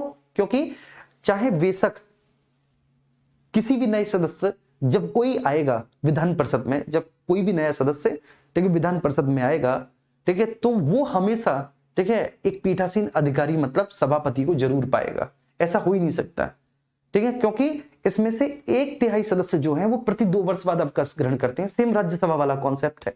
तो 1/3 सदस्य प्रति 2 वर्ष बाद अवकाश ग्रहण कर रहे हैं, तो जब भी नए सदस्य आएंगे तो वो हमेशा पाएंगे कि भाई उनके ऊपर एक सभापति है, तो वही सभापति है ना उन सदस्यों को पद एवं गोपनीयता की शपथ दिला देगा। वही सभापति उनको पद एवं गोपनीयता की शपथ दिला देगा। ठीक है, मैं यहाँ पे लिखूंगा नहीं, आप समझ गए। ठीक है, आप बहुत होशियार हैं। ठीक है, चलिए आर्टिकल 189 पर चलते हैं। 189 आर्टिकल 189 वही है, सेम 189 वही है जो आर्टिकल 99 में है। क्या है? सदनों में मतदान और रिक्तियों के होते हुए भी सदनों की कार्य करने की शक्ति। ठीक है, सदनों में मतदान और रिक्तियों के होते हुए भी सदनों की कार्य करने की शक्ति। अब इसको समझना है। सदनों में मतदान तो वो साधारण बहुमत है, प्रभावी बहुमत है, विशेष बहुमत है। सबसे पहले मैंने बता दिया था आर्टिकल 99 और आर्टिकल 189 जो सदनों में मतदान है, सबसे पहले मैंने आपको बताया था। वो तो हो गया क्लियर, सदनों में मतदान वाला। अब यहां पर चलते हैं सर, ठीक है, जो दूसरा पहलू है इस पर चर्चा करते हैं। देखो, अगर किसी भी सदन में कुछ रिक्तियां भी हैं, ठीक, कुछ रिक्तियां भी हैं, जैसे मान के चलिए कि किसी भी विधानसभा क्षेत्र से कोई भी विधायक साहब जो चुनाव जीतते ही खुशी के मारे उनको हार्ट अटैक आ गया, वो मर गए, तो उस पद पर रिक्ति हो गई। ठीक है, उस विधानसभा क्षेत्र में ठीक रिक्ति होगी, उसमें दोबारा से उपचुनाव होंगे। ये हो सकता है, ठीक है, चुनाव जीते एकदम खुशी में, मार खुशी के, ठीक, नहीं जिली खुशी कईयों को हो जाती है, हार्ट अटैक आ गया, खुशी का हार्ट अटैक था, बेचारे स्वर्ग सिधार गए। या फिर हो सकता है किसी का निर्वाचन रद्द हो गया हो, किसी ने गलत जानकारी इनपुट कर दी हो, जैसे आजम खां के बेटे ने की थी, अब्दुल्ला खां उसका नाम है शायद, उसने की थी। ठीक है, या कोई अन्य कारण हो सकता है जिसके कारण निर्वाचन रद्द हो गया हो, या कोई गलत जानकारी इनपुट की हो, या गलत तरीके से उसने जो ना उस चुनाव को जीता हो। ठीक है, बाद में हाईकोर्ट में वो मामला चला हो और हाईकोर्ट ने पाया कि नहीं, इसने गलत तरीके से चुनाव जीता है, तो तुरंत इसके निर्वाचन को रद्द कीजिए, तो ऐसा भी हो जाता है। ठीक है, तो इसका मतलब ये नहीं है कि सदन काम नहीं करेंगे। अगर सदन में रिक्तियां हैं तो उसके बावजूद भी सदनों को कार्य करने की शक्ति दी गई है। ठीक है, तो आर्टिकल 189 में क्या है? सदनों में मतदान, सदनों में मतदान कोमा, ठीक है, सदनों में रिक्तियों के होते हुए भी, सदनों में रिक्तियों के होते हुए भी,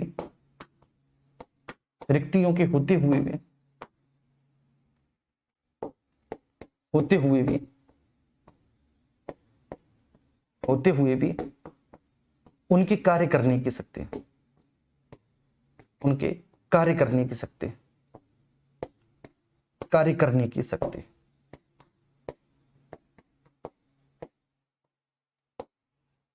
शक्ति, ठीक है, होते हुए भी उनके कार्य करने की शक्ति। आर्टिकल 189, सदनों में मतदान और उनकी, ठीक है बेटा, सदनों में रिक्तियों की होते हुए भी सदनों की कार्य करने की शक्ति, आर्टिकल 189, है ना। अब आर्टिकल 190 पे आते हैं। आर्टिकल 190 में क्या है, माननीय सदस्यों की निर्योग्यताएं। इसमें क्या है बेटा, सदस्यों की निर्योग्यताएं, निर्योग्यताएं। और ध्यान रखना, मैं आपको एक और बात बता दूं, ठीक है, एक चीज मुझसे रह गई, एक बात मैं बता दूं कि इसमें बेसिकली सदनों की रिक्तियों की होती हुई कार्य करने की शक्ति, इसी में, ठीक है, कोरम के बारे में भी चर्चा की गई है। गढ़पूर्ति, गढ़पूर्ति के बारे में भी चर्चा की गई है। गढ़पूर्ति क्या होती है, गढ़पूर्ति बेसिकली सदस्यों की वह न्यूनतम संख्या जिनके उपस्थित होने से सदन की कार्यवाही स्टार्ट होती है, वो गढ़पूर्ति होती है। मैं लिख दूं, गढ़पूर्ति क्या है, तो गढ़पूर्ति है सदस्यों की वह न्यूनतम संख्या, सदस्यों की वह न्यूनतम संख्या, सदस्यों की वह न्यूनतम संख्या, न्यूनतम संख्या जिनकी उपस्थित होने से, जिनकी उपस्थित होने से, जिनकी उपस्थित होने से, जिनके उपस्थित होने से सदन की कार्यवाही प्रारंभ होती है, सदन की कार्यवाही प्रारंभ होती है, कार्यवाही प्रारंभ होती है, ठीक है, प्रारंभ होती है। सदस्यों की वह न्यूनतम संख्या जिनकी उपस्थित होने से सदन की कार्यवाही प्रारंभ होती है बेटा, ये कुल सदस्य संख्या का 1/10वां भाग होती है, कुल सदस्य संख्या का 1/10वां भाग होती है, 10वां भाग होती है, 10वां भाग, ये कुल सदस्य संख्या का 1/10वां भाग होती है।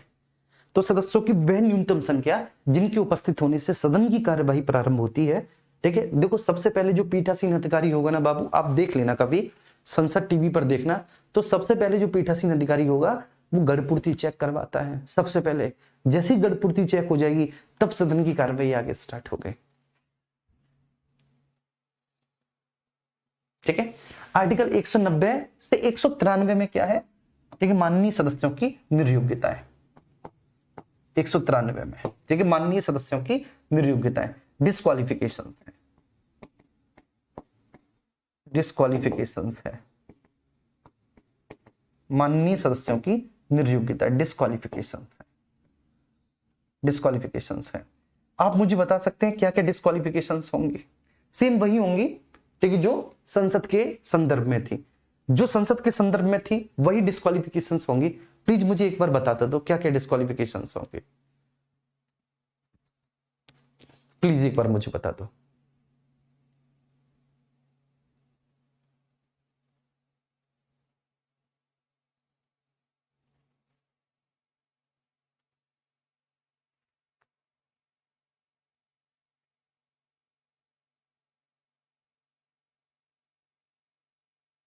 योगेश दुबे, ठीक है बेटा, तुम बेवकूफ हो। कैसे? आप बोल रहे हो कभी आप 224 पढ़ाते हैं, कभी आप 188, क्या करना चाहते हो आप? इसका मतलब है कि आप में दिमाग की कमी है, ठीक है। आप आगरा आ सकते हैं, ठीक है। बेसिकली अब मेंटल हॉस्पिटल, ठीक है, उतना सफिशियंसी के साथ तो यहाँ पे काम नहीं करता, लेकिन फिर भी यहाँ पे अच्छे डॉक्टर हैं दिमाग के, है ना। तो तुम्हारा जितना भी इलाज का खर्चा आएगा उसे RWA परिवार उठाएगा, हम उठाएंगे उसको, ठीक है ना, बेवकूफ आदमी।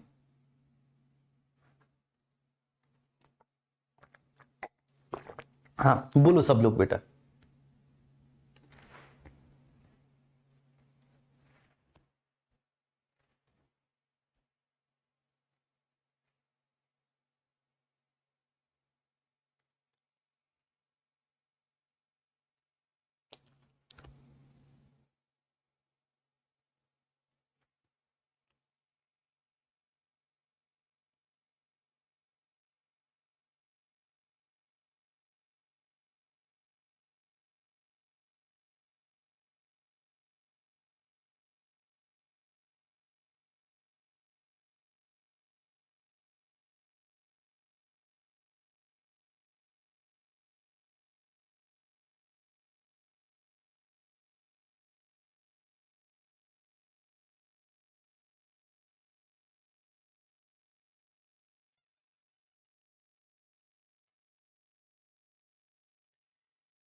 चलिए ठीक है, तो वही है बेटा, देखो ठीक है, जब हम कभी भी डिस्क्वालिफिकेशंस के बारे में बात करेंगे तो डिस्क्वालिफिकेशंस वही हैं, ठीक है। नंबर फर्स्ट, वह पागल या दिवालिया ना हो, है ना, डिस्क्वालिफिकेशंस पागल या दिवालिया ना हो, किसी गंभीर अपराध में सजा याफ्ता ना हो, ठीक है। तो सर इसमें मैंने आपको बताया था, चाहे लोकसभा हो, चाहे राज्यसभा हो, चाहे विधानसभा हो, चाहे विधान परिषद हो, ठीक है, अगर गंभीर अपराध बोला जा रहा है तो इसका मतलब है 2 वर्ष या उससे ज्यादा की सजा। तो वह किसी गंभीर अपराध में सजा याफ्ता ना हो, पागल या दिवालिया ना हो, चुनाव संबंधी किसी अपराध के कारण चुने जाने के अधिकार से वंचित ना किया गया हो, ठीक है। मेरी बात सुन लीजिएगा, आप लिख लीजिएगा नोट्स में, और जो बच्चा नोट्स बनाता है वो भी लिख लेना इसको, ठीक है, इसी में लिखना, ठीक है। तो वह चुनाव संबंधी किसी अपराध के कारण चुनी जाने के अधिकार से वंचित ना किया गया हो, गंभीर सजा में सजा याफ्ता ना हो, ठीक है, दल बदल जो निषेध अधिनियम है उसके आधार पर उसे अयोग्य घोषित ना किया गया हो, ठीक है, ये डिस्क्वालिफिकेशन उसमें ना हो। इसके बाद फिर नेक्स्ट आर्टिकल 194 पर आते हैं। आर्टिकल 194 है माननीय सदस्यों के विशेषाधिकार, माननीय सदस्यों के विशेषाधिकार, विशेषाधिकार। मुझे बहुत अच्छा लगा कि आप सब लोग आगे आगे बोल रहे हैं, माननीय सदस्यों के विशेषाधिकार। जरा बताना बच्चे, ठीक है, क्या क्या विशेषाधिकार हैं माननीय सदस्यों के, मुझे एक बार बताओ जी, मुझे एक बार बताओ।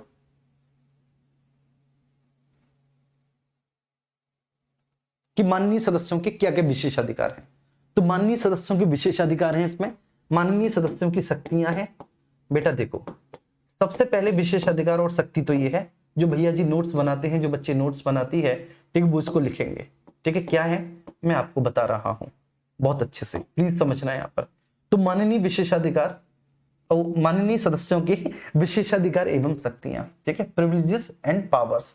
तो प्रिविलेजेस एंड पावर्स के बारे में हम बात करेंगे, तो जो मैं बोल रहा हूं वही लिखना है आपको। देखो सबसे पहले क्या है, आप लोग जानते हो कि उनके द्वारा सदन के भीतर जो भी बात कही जाती है, तो सदन में उनके द्वारा कही गई किसी भी बात को आधार बनाकर उनके विरुद्ध कोई कानूनी कार्रवाई नहीं की जा सकती, ठीक है। जी हाँ, सदन में वो कुछ भी बोल दें, कुछ भी बोल दें, सदन में वो एक दूसरे को गाली गलौज करते हैं, ठीक है ना, बेकार बेकार वाली भी। तो सदन में, ठीक है, वो एक दूसरे को कुछ भी बोले बेटा, सदन में उनके द्वारा कही गई बात को आधार बनाकर उनके विरुद्ध कभी कोई मुकदमा नहीं किया जा सकता, ठीक है, ध्यान रखना। तो सदन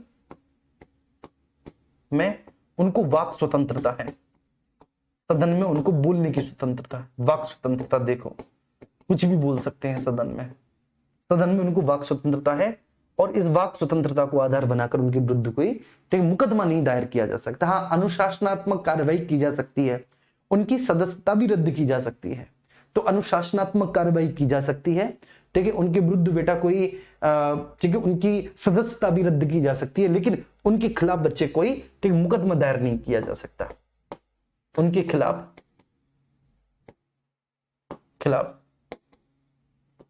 ठीक है, किसी कोर्ट में कोई केस नहीं किया जा सकता, उनके खिलाफ किसी कोर्ट में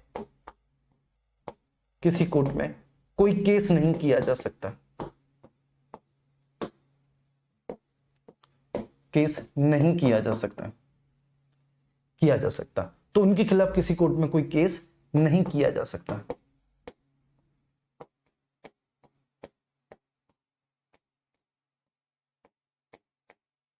ये बात ध्यान रखना है।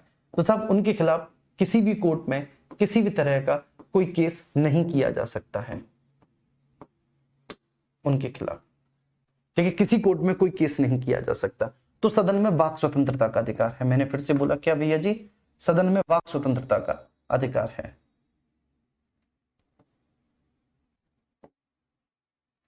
वाक स्वतंत्रता का अधिकार है, ठीक है। दूसरा, ठीक है ना, अगर कोई दीवानी मुकदमा है उनके खिलाफ अगर कोई दीवानी मुकदमा है ना बाबू, दीवानी मुकदमा, तो दीवानी मुकदमा में उनकी गिरफ्तारी का एक कॉन्सेप्ट है, मैंने बताया था, ठीक है ना, बिफोर 40 और आफ्टर 40, आपको याद होगा, और आफ्टर 40। अगर उनके खिलाफ कोई दीवानी मुकदमा है, मेरी बात ध्यान रखना, अगर उनके खिलाफ कोई दीवानी मुकदमा है और दीवानी मुकदमा में उनकी गिरफ्तारी होनी है, तो उनके खिलाफ कोई दीवानी मुकदमा है, दीवानी मुकदमा में उनकी गिरफ्तारी होनी है, तो सदन के प्रारंभ होने के ठीक है, ध्यान रखना, या सत्र के प्रारंभ होने के 40 दिन पहले से, ठीक है, सत्र के प्रारंभ के बेटा 40 दिन पहले से और सत्र के खत्म होने के 40 दिन बाद तक आप गिरफ्तार नहीं कर सकते। सत्र के समाप्त के 40 दिन बाद तक आप उन्हें गिरफ्तार नहीं कर सकते। देखिए क्या मजेदार है, ठीक है। अगर उनके खिलाफ कोई दीवानी मुकदमा है, दीवानी मुकदमा में अगर उनकी गिरफ्तारी हो रही है तो सत्र प्रारंभ होने के 40 दिन पहले और खत्म होने के 40 दिन बाद तक उनको गिरफ्तार नहीं किया जा सकता। हाँ, अगर कोई फौजदारी मुकदमा है तो उनको गिरफ्तार किया जा सकता है, फौजदारी मुकदमे में गिरफ्तारी की जा सकती है, गिरफ्तारी उनकी की जा सकती है, वो जहां पर हैं वहां पर उनकी गिरफ्तारी कर दो, ठीक, केवल सदन को छोड़कर। और अगर वे सदन में हैं तो पीठासीन अधिकारी की अनुमति लेकर गिरफ्तार कर सकते हो आप उन्हें, पीठासीन अधिकारी की अनुमति लेकर गिरफ्तार कर सकते हो, अधिकारी की अनुमति लेकर गिरफ्तार कर सकते हो, अनुमति लेकर गिरफ्तार कर सकते हो, ठीक है, ध्यान रखना। तो फौजदारी मुकदमे में उनकी गिरफ्तारी हो सकती है, ठीक है ना, फौजदारी मुकदमे कहीं पर भी हो सकती है सदन को छोड़कर। सदन में गिरफ्तारी कब होगी बेटा? सदन में गिरफ्तारी तभी होगी जब पीठासीन अधिकारी की आप अनुमति ले लें। पीठासीन अधिकारी बोलते हैं ले जाओ इसको निकम्मे आदमी को, ठीक, करो इसको गिरफ्तार, तो इसकी गिरफ्तारी हो जाएगी पीठासीन अधिकारी की अनुमति लेकर। और अगर पीठासीन अधिकारी ने मना कर दिया कि नहीं नहीं नहीं, ठीक है, ये सदस्य हमारे लिए बहुत जरूरी है यार, ठीक है, अभी एक विधेयक पर चर्चा होगी, उसमें इसके मत रखे जाएंगे, ठीक है, ये सवाल जवाब करेगा, बेसिकली अपना पक्ष रखेगा, अभी गिरफ्तार मत करो, तो गिरफ्तारी नहीं हो सकेगी, ठीक है। फिर इसके बाद आर्टिकल 195 है, 195,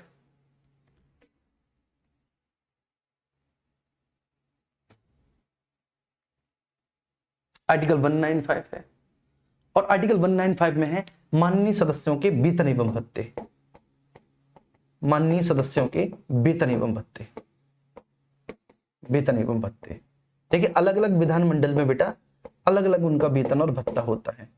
किसी विधानमंडल में विधायक को ज्यादा मिलता है और किसी भी राज्य के विधानमंडल में उनको कम वेतन मिलता है। तो विधायकों के वेतन एवं भत्ते, वेतन एवं भत्ते,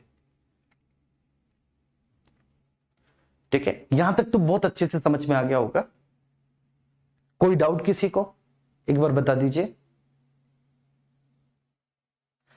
एक बच्चे का कमेंट है, गगन प्रताप उनका नाम है, यदि सर एमएलए चालाक हुआ और गिरफ्तारी से बचने के लिए सदन से बाहर ही ना निकली तो ऐसा हो सकता है? बिल्कुल हो सकता है, सदन से बाहर ही ना निकले, लेकिन जब सदन की कार्यवाही समाप्त हो जाएगी, ठीक है, शाम को 5 बजे अगर वह विधान परिषद में है और 6 बजे अगर वह विधानसभा में, तो बाहर ही निकलना पड़ेगा ना शाम को। ऐसा थोड़ी नहीं कि रात को वहीं पर बोरिया बिस्तरा डाल के लेट जाएगा कि नहीं मैं कहीं नहीं जा रहा, मैं तो यहीं पे लेटूंगा, ऐसा नहीं हो सकता ना जी।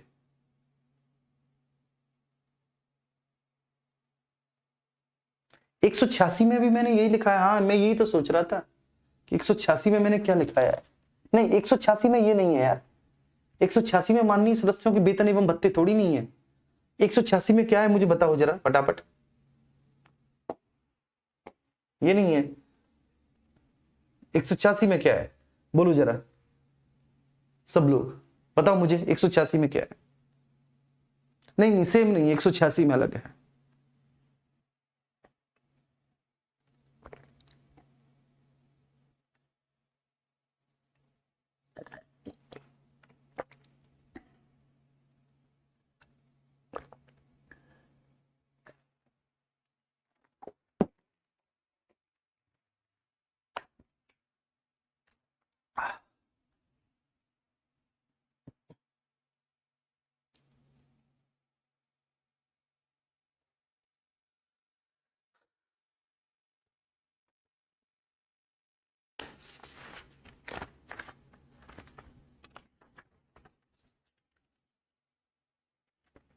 ठीक है, 186 में बेटा, 186 में संसद के मतलब राज्य विधानमंडल के अधिकारियों के वेतन भत्ते हैं।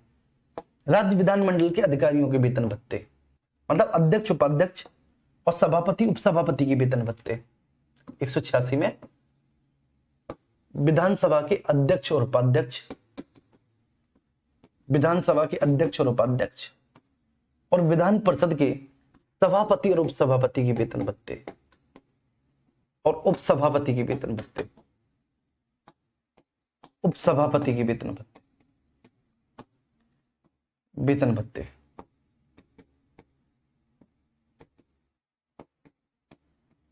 वेतन भत्ते, ठीक है। अध्यक्ष और उपाध्यक्ष और सभापति और उपसभापति के वेतन भत्ते भारतीय संविधान के आर्टिकल 186 में है, आर्टिकल 186 में। अध्यक्ष और उपाध्यक्ष, सभापति और उपसभापति की वेतन और भत्ते। और आर्टिकल 187 में देखिए विधानमंडल का सचिवालय, विधानमंडल का सचिवालय, विधानमंडल का सचिवालय है जी, है ना, ये ध्यान रखना है। तो 186 में विधानसभा के अध्यक्ष और उपाध्यक्ष और विधान परिषद के सभापति और उपसभापति के वेतन भत्ते हैं।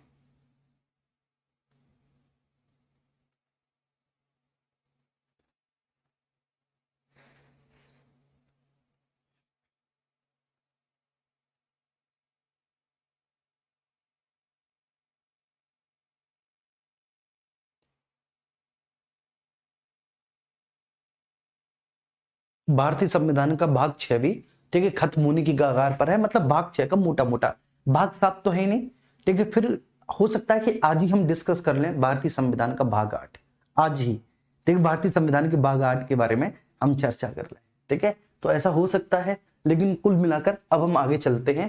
तो बेटा जब कोई भी विधेयक आता है ना, ठीक है, तो विधेयक के संबंध में सदनों के क्या अधिकार हैं, इसके बारे में चर्चा करेंगे। यहां पर विधेयक के संबंध में सदनों के अधिकार, संबंध में सदनों के अधिकार क्या है, विधेयक के संबंध में सदनों के अधिकार क्या है, सदनों के अधिकार, इसके बारे में हम चर्चा करेंगे सर कि साहब क्या विधेयक के संबंध में सदनों के अधिकार क्या है। तो देखो यहां पर आप लिख लो विधानसभा, विधानसभा, ठीक है जी। यहां पर आप लिख लो विधान परिषद, परिषद, यहां पर आप लिख लो जी किसको, राज्यपाल को जी, ठीक है। यहां पर आप लिख लो राज्यपाल,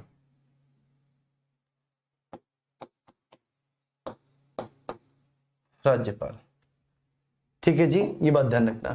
तो विधेयक के संबंध में सदनों के अधिकार, एक तरफ आप लिख लो विधानसभा, एक तरफ विधान परिषद, और जी उधर लिख लो आप राज्यपाल, और यहां पर लिख लो द नेचर ऑफ बिल, विधेयक की स्वीकृति, अब मतलब विधेयक की प्रकृति, the nature of the bill, ठीक है। विधेयक कैसा है, तो विधेयक कैसा है, ठीक है, वो विधानसभा में जाएगा, वो विधान परिषद में जाएगा, वो राज्यपाल के पास जाएगा।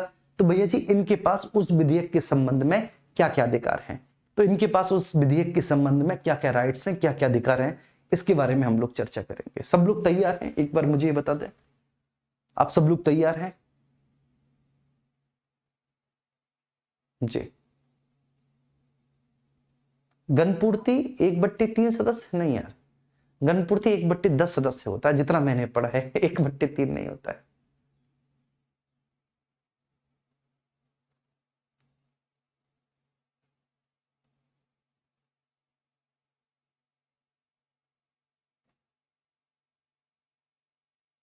है ना जी।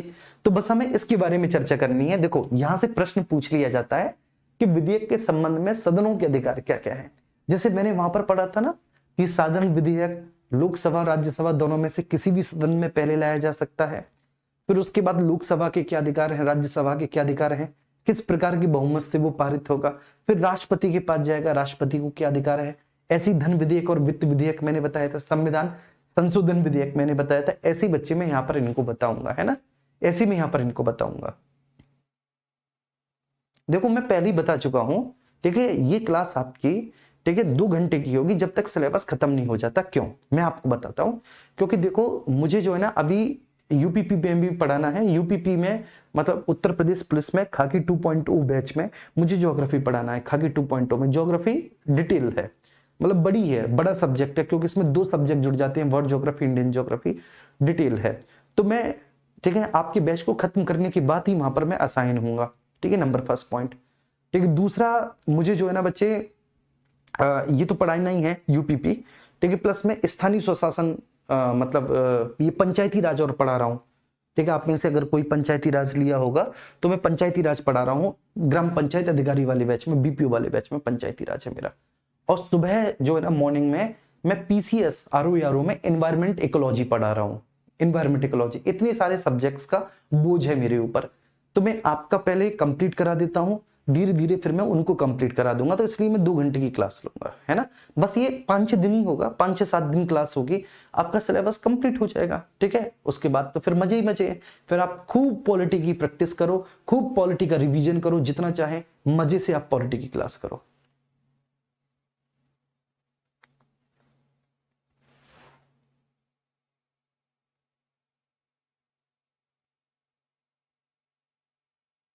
आकाश चंद्रा जी कह रहे हैं ज्यादा धनी बनते हो आप तो गरीबों के लिए बैच फ्री करो। मुझे नहीं लगता आकाश कि कोई भी स्टूडेंट हम में से कोई ऐसा होगा जो सरकारी नौकरी की तैयारी करने के लिए 400, 500, 600 रुपए अफोर्ड ना कर सके। मुझे नहीं लगता। अगर आप 400, 500, 600 रुपए अफोर्ड नहीं कर पा रहे, आपके घर वाले नहीं कर पा रहे, ठीक है, तो आप कोई काम कर सकते हैं। ठीक है, फ्री में तो प्लीज यार मत मांगा करो। ठीक है, फ्री में पता है लोग किसी को क्या देते हैं, आप बताओ, क्या आप वो हैं? फ्री में कोई किसी को क्या देता है? कौन क्या मांगता है फ्री में? उसको क्या बोलते हैं? उस शब्द को भी मैं आपके सामने नहीं रख सकता। अगर ईश्वर ने हाथ पैर दिए हैं बेटा, तो कम से कम इस जीवन में जब तक हाथ पैर सही सलामत है तो किसी से फ्री मत मांगो, है ना। और रही बात बेटा देने की, तो मैं सच्ची बात बताऊं, ऐसे बहुत सारे गरीब बच्चे मुझसे रिक्वेस्ट भी करते हैं, बोलते भी हैं, तो मैं बोल देता हूं कि भैया ठीक है, इनको बैच का एक्सेस दे देना। ठीक है, दे देते हैं, जिसकी जेन्युइन प्रॉब्लम लगती है, जो वास्तव में, ठीक है ना, खुद ठीक है अपनी परेशानी रखता है। एंड्रॉयड आप चला रहे हो, हर एक लेटेस्ट फोन आपके पास है, ठीक है, बेहतरीन से बेहतरीन कैमरा आप रख रहे हो। ठीक है, अभी बात गर्लफ्रेंड की आ जाए डेट पे ले जाने की, तो मैकडी में आप ले जाओगे। ठीक है, लेकिन ठीक है 400 रुपए, 500 रुपए, 600 रुपए जो आपके ठीक है भविष्य को संवारेगा, ठीक है, जो आपके मतलब आप सोच रहे हो कि आपको क्या देने वाला है वो, ठीक है, वो बैच, वो गुरुजन, ठीक है, उसके लिए आप ऐसे बोलते हो, गलत बात है।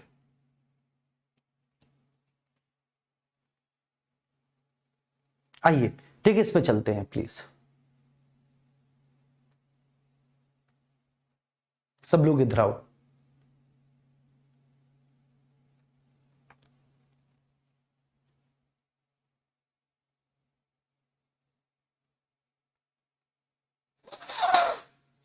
चलिए ठीक है, सबसे पहले हम बात करेंगे विधेयक। देखो विधेयक, साधारण विधेयक, विधेयक कौन सा बेटा? साधारण विधेयक। अगर साधारण विधेयक है तो आप जानते हो कि उस साधारण विधेयक को ठीक है दोनों ही सदनों से साधारण बहुमत के द्वारा पारित होना होता है। किसके द्वारा बेटा? साधारण बहुमत के द्वारा पारित होना होता है, पारित होना होता है। ठीक है, ध्यान रखिएगा। तो साधारण विधेयक वरना साधारण विधेयक। अब ये जो साधारण विधेयक है,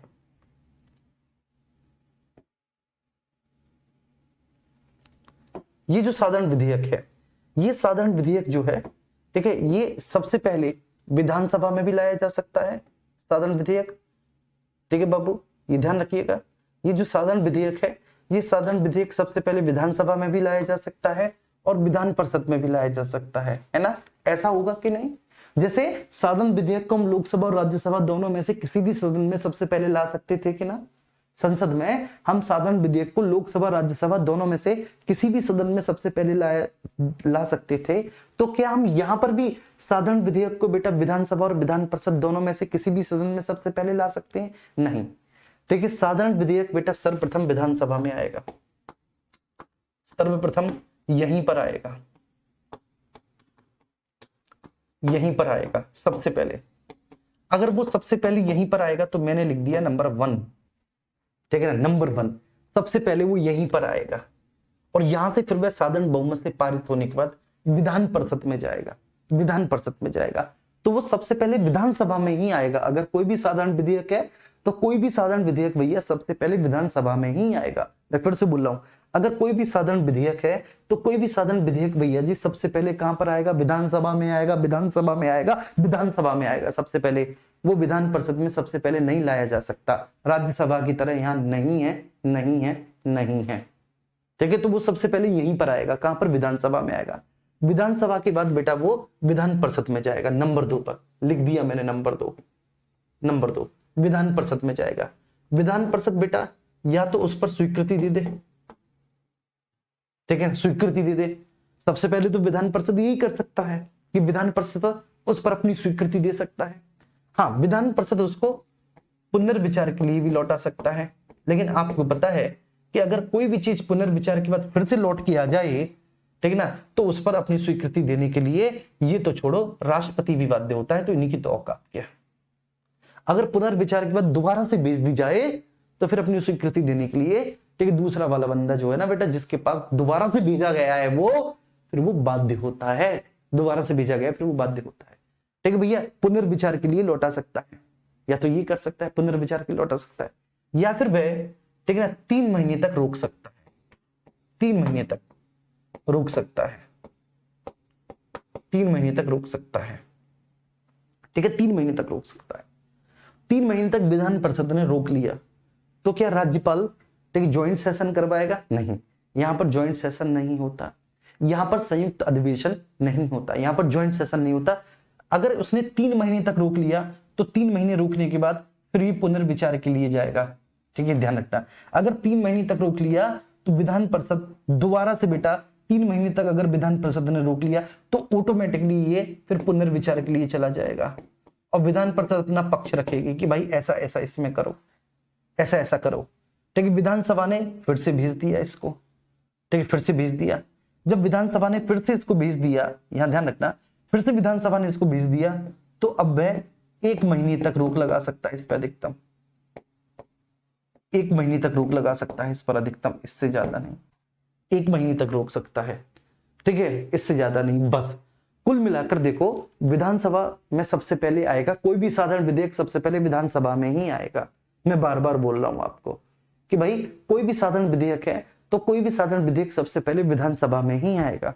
विधानसभा में आएगा, विधानसभा में आने के बाद बच्चे वो विधानसभा से पारित हो जाने के बाद विधान परिषद में जाएगा। विधान परिषद ने अगर इस पर अपनी स्वीकृति दे दी तो कानून बन जाएगा। अरे बोलो ना बेटा, अगर विधान परिषद ने अपनी स्वीकृति दे दी तो बन गया कानून, सिंपल सी बात है। विधान परिषद दे दे अपनी स्वीकृति, बन जाएगा कानून। या फिर बेटा विधान परिषद इसको पुनर्विचार के लिए लौटा सकता है, पुनर्विचार के लिए लौटा सकता है, पुनर्विचार करके लाओ, नहीं तो अधिकतम 3 महीने तक रोक सकता है। 3 महीने रोकने के बाद ये फिर से चला जाएगा ऑटोमेटिकली पुनर्विचार के लिए विधानसभा के पास। विधानसभा या तो इसमें संशोधन करके या कतई संशोधन ना करके, या तो ठीक विधानसभा इसमें संशोधन करके या फिर ठीक रत्ती भर का भी संशोधन ना करके दोबारा से विधान परिषद के पास भेज देगी। तो अब ये जो विधान परिषद है ये 1 महीने तक रोक सकता है। अब ये विधान परिषद क्या कर रहा है? विधान परिषद बेटा शक्ति कपूर बन रहा है, ठीक ना। ये वो वाली बात है, मैंने क्यों बोला शक्ति कपूर बनना है? इसलिए शक्ति कपूर बनना है विधान परिषद कि खामखा चीजों को लेट करवा रहा है और कुछ नहीं है, ठीक है ना। हीरोइन की शादी हीरो से होगी, ठीक है, उसे कोई नहीं रोक सकता, वो फिल्म की स्क्रिप्ट में है। लेकिन शक्ति कपूर क्या करता है? बीच में डंगा डाल देता है। गुलशन ग्रोवर भी ऐसा ही करता है, हर एक विलेन ऐसे ही करता है, ठीक है। अंततः हीरो की शादी हीरोइन से होनी है, उसे कोई नहीं रोक पाएगा। लेकिन ये बीच में जो विलेन रूपी लोग होते हैं ये बीच में डंगा डाल देते हैं, ठीक है। ऐसे गांव में भी होते हैं, ठीक, कुछ लोग कि शादी होने को हो रखी होगी लेकिन फिर भी बीच में क्या करेंगे, ठीक, भाजी मारने का काम करेंगे। क्लियर है? तो वो पारित तो होगा ही होगा, लेकिन विधान परिषद क्या करता है कि थोड़ा बहुत लेट कर देता है।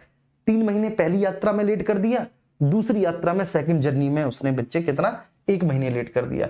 तो टोटल अगर हम देखें तो विधान परिषद किसी भी विधेयक को अधिकतम मैक्सिमम 4 महीने तक लेट कर सकता है और उसकी कोई औकात नहीं है। और दूसरी उसकी कोई औकात नहीं, वो मैक्सिमम क्या कर सकता है? 4 महीने तक रोक सकता है, 4 महीने तक रोक सकता है मैक्सिमम, बस ये कर सकता है वो, और कुछ नहीं कर सकता। वो मैक्सिमम 4 महीने तक रोक सकता है बेटा, 4 महीने तक रोक सकता है। फिर वो किसके पास चला जाएगा? फिर वो चला जाएगा बेटा राज्यपाल के पास, राज्यपाल के पास चला जाएगा फिर वो। अब राज्यपाल के क्या अधिकार है? राज्यपाल चाहे तो राज्यपाल इसको अपनी स्वीकृति दे दे, राज्यपाल ने स्वीकृति दे दी तो कानून बन जाएगा सीधा सीधा।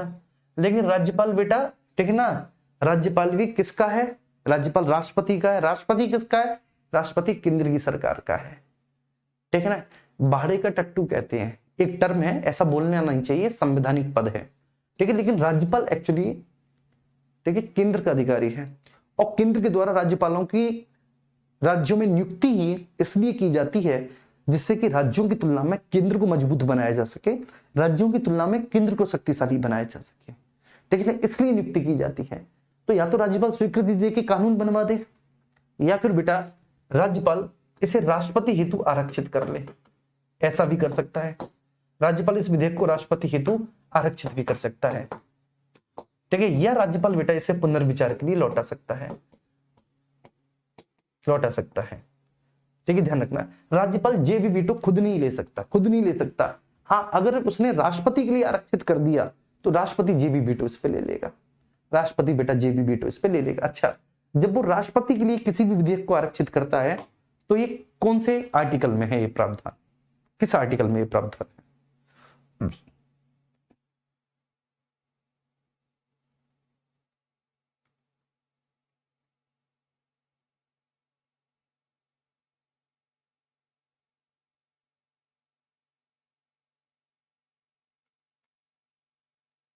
चलिए ये बात मुझे बता दो, मैं समझ जाऊंगा कि भैया आप खुद से भी कितना पढ़ते हो।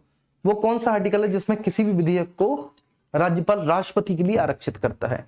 कोई इस क्लास में बता दे मुझे, या मैं आपको पूरा मौका देता हूं कल की क्लास में बता देना।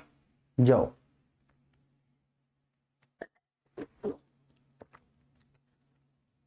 अभी मुझे धन विधेयक पर भी आना है। इसमें आकाश गुप्ता कह रहे हैं 123, गलत आकाश, गलत।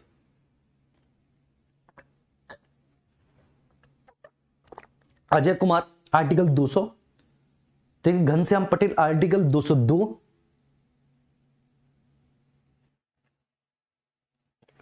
सचिन चौधरी आर्टिकल 200, ठीक है ना।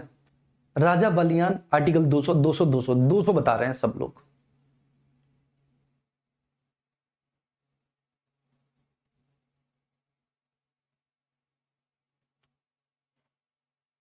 नहीं, 213 तो राज्यपाल की विधायी शक्ति है कि राज्यपाल अध्यादेश जारी कर सकता है। 213 में तो राज्यपाल की विधायी शक्ति है।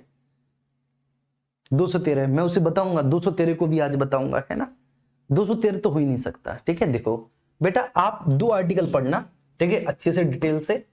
आर्टिकल 200 और आर्टिकल 201 दो को पढ़ना, तब आपको पता चलेगा कि अभी तक आप पढ़ते हुए आए कि आर्टिकल 200 के तहत राज्यपाल किसी भी विधेयक को राष्ट्रपति के लिए आरक्षित करता है, लेकिन आपको पता चलेगा कि नहीं, ऐसा वह आर्टिकल 201 के प्रावधानों के तहत करता है। किसके बेटा? 201 के प्रावधानों के तहत करता है, ठीक है। चलिए, या फिर वह पुनर्विचार के लिए लौटा सकता है। पुनर्विचार के बाद अगर दोबारा से राज्यपाल के पास आया तो राज्यपाल स्वीकृति देने के बाद, ठीक, बाध्य है। अगर पुनर्विचार के बाद दोबारा राष्ट्रपति के पास आ गया दोबारा, तब उसको अपनी स्वीकृति देनी पड़ेगी, ठीक है, तब उसको अपनी स्वीकृति देनी पड़ेगी। अब धन विधेयक के बाद आते हैं हम, सॉरी, साधारण विधेयक के बाद आते हैं हम धन विधेयक पर। किस पर आते हैं बाबू? धन विधेयक पर। देखो ध्यान रखना, धन विधेयक को पारित करने के लिए भी साधारण बहुमत की आवश्यकता होती है, ठीक है। अगर एग्जामिनर ऐसा कह दे कि धन विधेयक को पारित करने के लिए निम्न में से दोनों सदनों में किस प्रकार के बहुमत की आवश्यकता होगी, और वो लिख दे प्रभावी बहुमत, विशिष्ट बहुमत, साधारण बहुमत, आप सोचो यार धन विधेयक है तो साधारण बहुमत तो होगा नहीं, क्योंकि साधारण बहुमत तो साधारण विधेयक के लिए होगा। आप ये सोचे कि नहीं भाई, साधारण बहुमत तो साधारण विधेयक के लिए होगा, ये तो कैसा है, ये तो धन विधेयक है, ठीक, इसके लिए तो कोई विशेष ही विधेयक बहुमत होगा, नहीं। धन विधेयक के लिए केवल साधारण बहुमत का ही प्रयोग होता है। धन विधेयक भी बेटा सर्वप्रथम यहीं पर आएगा, सर्वप्रथम यहीं पर आएगा, यहीं पर आएगा, ठीक है। और इसको प्रमाणित कौन करता है? विधानसभा का स्पीकर। कोई भी विधेयक धन विधेयक है, इसको विधानसभा का अध्यक्ष प्रमाणित करता है, अध्यक्ष प्रमाणित करता है। और ये हमेशा राज्यपाल की पूर्व स्वीकृति से लाए जाते हैं, राज्यपाल की पूर्व अनुमति से लाए जाते हैं, पूर्व अनुमति, अनुमति। देखो अभी यहां से साधारण बहुमत से पारित हो जाने के बाद विधान परिषद के पास गया। विधान परिषद बेटा इसे या तो अपनी स्वीकृति दे सकता है या फिर अधिकतम 14 दिनों तक रोक सकता है, बस अधिकतम 14 दिनों तक रोक सकता है, एक काम कर सकता है, ठीक है, या तो अपनी स्वीकृति दे सकता है, या तो अपनी स्वीकृति दे दे, या फिर बेटा वो क्या कर दे, अधिकतम 14 दिनों तक रोक दे। ये बात ध्यान रखना, अधिकतम 14 दिनों तक रोक दे, 14 दिनों तक रोक दे, मैक्सिमम 14 दिनों तक रोक दे। ठीक है, इसके बाद राज्यपाल के पास जाएगा। जी बेटा, बहुत अच्छे। इसके बाद राज्यपाल के पास जाएगा, तो राज्यपाल बेटा पूर्व स्वीकृति ले ली गई है, राज्यपाल की पहली अनुमति ले ली गई है, तो ऑब्वियस सी बात है राज्यपाल को तो इस पर अपनी स्वीकृति देनी पड़ेगी। लेकिन ध्यान रखना, अगर राज्यपाल की पहले से अनुमति नहीं ली है तो राज्यपाल इस विधेयक को भी राष्ट्रपति के लिए आरक्षित कर सकता है। ठीक है ना, ये ध्यान रखना आप, ठीक है, बहुत अच्छे से। किसी भी राज्य के धन विधेयक को भी राज्यपाल राष्ट्रपति के लिए आरक्षित कर सकता है। ठीक है ना, ये ध्यान रखना। वैसे तो राज्यपाल की पूर्व अनुमति ले ली, अगर राज्यपाल की पूर्व अनुमति ले ली तो वो क्यों आरक्षित करेगा, नहीं करेगा किसी भी विधेयक को। अगर राज्यपाल ने अपनी पूर्व अनुमति नहीं दी है ना, या फिर राज्यपाल की अनुमति ली नहीं और धन विधेयक को ठीक है विधानसभा अध्यक्ष प्रमाणित करके विधानसभा में लेकर विधान परिषद के पास चले गए, विधान परिषद ने भी स्वीकृति दे दी, तो बेटा इस विधेयक को भी राज्यपाल राष्ट्रपति के लिए आरक्षित कर सकता है। राष्ट्रपति ठीक है, ये राज्यपाल का पूरा अधिकार है अगर उसकी पूर्व अनुमति नहीं ली है। और ध्यान रखना, संविधान संशोधन विधेयक कभी भी विधानसभा में नहीं लाए जाते, मतलब राज्य विधानमंडल में संविधान संशोधन विधेयक कभी भी नहीं आते। संविधान संशोधन विधेयक, संशोधन विधेयक विधेयक राज्य विधानमंडल में नहीं लाई जा सकते, नहीं लाई जा सकते,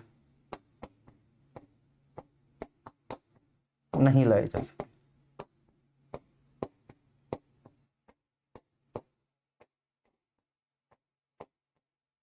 लाए जा सकते हैं।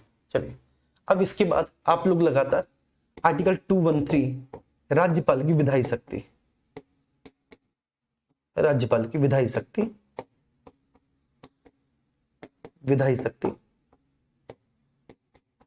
देखिए इसके अंतर्गत बेटा राज्यपाल को अध्यादेश जारी करने की शक्ति प्राप्त है। आर्टिकल 213 राज्यपाल को अध्यादेश जारी करने की शक्ति प्राप्त है।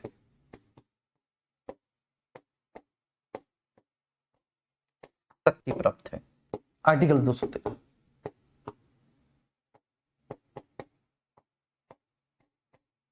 शक्ति प्राप्त है। ठीक है, तो राष्ट्रपति साहब, राज्यपाल को अध्यादेश जारी करने की शक्ति प्राप्त है, राज्यपाल को अध्यादेश जारी करने की शक्ति प्राप्त है। ठीक है, अब कैसे राज्यपाल को अध्यादेश जारी करने की शक्ति प्राप्त है, देखो, जब राज्य विधानमंडल का कोई भी एक सदन सत्र में ना हो, जब राज्य विधानमंडल का अगर 2 सदन है तो कोई भी एक, और अगर विधानसभा केवल एक ही सदन है तो वो सत्र में ना हो। जैसे अगर केवल विधानसभा ही है उस राज्य में तो वो सत्र में ना हो। मेरी बात आपको समझ में आ रही है? ठीक है, देखो लास्ट में मैं आपसे थम्स अप चाहूंगा, है ना, ध्यान रखना, लास्ट में आप सब लोग मुझे थम्स अप देना, पहले मेरी बात समझना। अगर एक ही सदन है, अगर एक ही सदन है और वो सदन है आपका विधानसभा, और विधानसभा किसी भी कारणवश सदन सत्र में नहीं है ना, और किसी भी विषय पर कानून बनाना बहुत ही जरूरी हो गया हो, या 2 सदन है, 2 सदन में से कोई भी एक सदन सत्र में नहीं है, कोई भी एक सेशन में नहीं हो सकता, दोनों ही ना हो, तब राज्यपाल अपनी विधायी शक्ति का प्रयोग करते हुए, तब राज्यपाल अपनी विधायी शक्ति का प्रयोग करते हुए राज्य सूची के किसी भी विषय पर कानून बना सकते हैं। ठीक है, ये लिखना आप बाकायदा, मैं लिखा नहीं रहा, आप लिखना। तब राज्यपाल ठीक है अपनी विधायी शक्ति का प्रयोग करते हुए राज्य सूची के किसी भी विषय पर कानून बना सकते हैं, किसी भी विषय पर कानून बना सकते हैं, है ना बच्चे? ठीक है ना, क्लियर है। और ये कानून कब तक बना रहेगा? अधिकतम 6 महीना 6 सप्ताह। आपको याद आ गया होगा, अधिकतम 6 महीना 6 सप्ताह। तो मैं लिख दूं, ठीक है ना। अगर मान के चलिए एक सदन है, एक सदन है तो वो सेशन में ना हो। मैं बोलता ही हूं, नहीं लिख रहा, मैं लिख देता हूं फिर सब कुछ अगर एक सदन है तो वो सेशन में ना हो, अगर 2 सदन है तो कोई भी एक सेशन में ना हो, कोई भी एक सेशन में ना हो, कोई भी एक सत्र में ना हो, कोई भी एक सत्र में ना हो, और राष्ट्रीय महत्व का कोई भी विषय उपस्थित हो गया हो, राष्ट्रीय/राज्य महत्व का, ठीक है ना, और उस पर कानून बनाना अनिवार्य हो, अनिवार्य हो। और ध्यान रखना वह राज्य सूची का विषय हो, ये बात भी ध्यान रखना कि वो राज्य सूची का विषय हो, वह राज्य सूची का विषय हो, तब राज्यपाल उस पर अध्यादेश के माध्यम से कानून बना सकते हैं, अध्यादेश के माध्यम से कानून बना सकते हैं, कानून बना सकते हैं, ठीक है ना। और उसकी ठीक है अधिकतम अवधि जो होगी, अधिकतम अवधि वो 6 माह 6 सप्ताह होगी, 6 माह 6 सप्ताह होगी। और जैसे ही सदन सत्र में आ गया, सदन सत्र में आ गया, तो सदन के सत्र में आने के 6 सप्ताह के भीतर भीतर उसकी स्वीकृति अनिवार्य है, स्वीकृति अनिवार्य है। देखिए ये मैं बता चुका हूं, इसलिए मैं बार बार बोलता हूं संघ को अच्छे से पढ़ लो। क्यों मैंने इतनी धीरे धीरे संघ को पढ़ाया? कुछ कह रहे थे बड़े धीरे धीरे पढ़ाते हैं सर, कराह कराह के पढ़ाते हैं। क्यों मैं यूनियन को इतने प्यार प्यार से पढ़ा रहा था? इसलिए प्यार प्यार से यूनियन को पढ़ा रहा था क्योंकि जैसा यूनियन है वैसा ही हमारे यहाँ पर स्टेट है। अगर हमने यूनियन की व्यवस्था को समझ लिया तो स्टेट की व्यवस्था को समझने में हमें इतनी सी दिक्कत नहीं होगी, तुम्हारी कसम इतनी सी दिक्कत नहीं होगी। चलिए, समीर बाबू हैं जम्मू से, हमारी क्लास ले रहे हैं, गवर्नमेंट जॉब में हैं। चलिए बहुत अच्छी बात है समीर, सारी क्लास अच्छे से समझ में आती है, बढ़िया से समझ में आती है। जम्मू से हो, पहले भी कॉन्स्टिट्यूशन पढ़े होगे, ठीक है, सेटिस्फाइड हो पूरी तरीके से।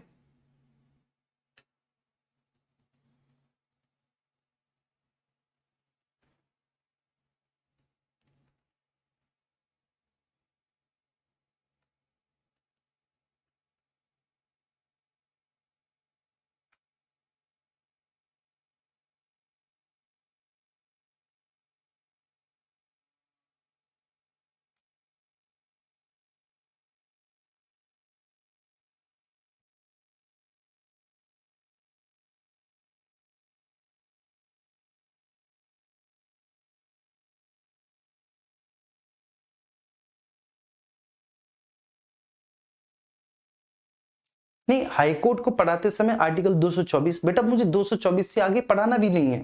बेशक वहां पे 232 तक है, लेकिन मुझे जो 224 तक ही पढ़ाना था, बस केवल 224 तक ही पढ़ाना था।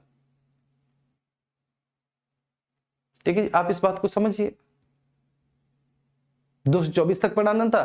फिर मैंने आपको जो वर्तमान में 25 के 25 हाईकोर्ट है, ठीक है, वो मैंने आपको अच्छे से करा दिए।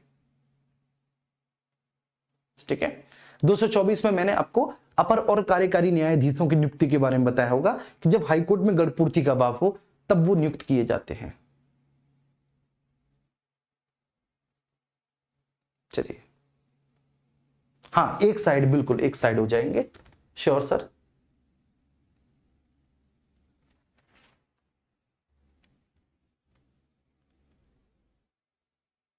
अच्छा, श्रीनगर में पोस्टेड है आर्मी में, क्या बात है।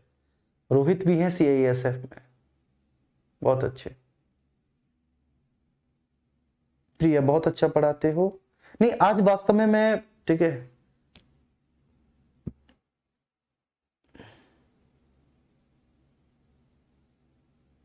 अच्छा नहीं वास्तव में आज की मैं क्लास बताऊं, आज की क्लास मेरे मतलब, ठीक है, कुछ ही क्लासेस ऐसी होती हैं जो याद रखी जाती हैं, तो आज की क्लास वैसी है। ठीक है, आज की क्लास मतलब मुझे बहुत मजा आया आज की क्लास में। ठीक है, आप आराम से लिख सकते हैं, आराम से लिख सकते हैं। चलिए, मोन्टू पाल है, असम राइफल में है, बताइए क्या बात है, बहुत अच्छे।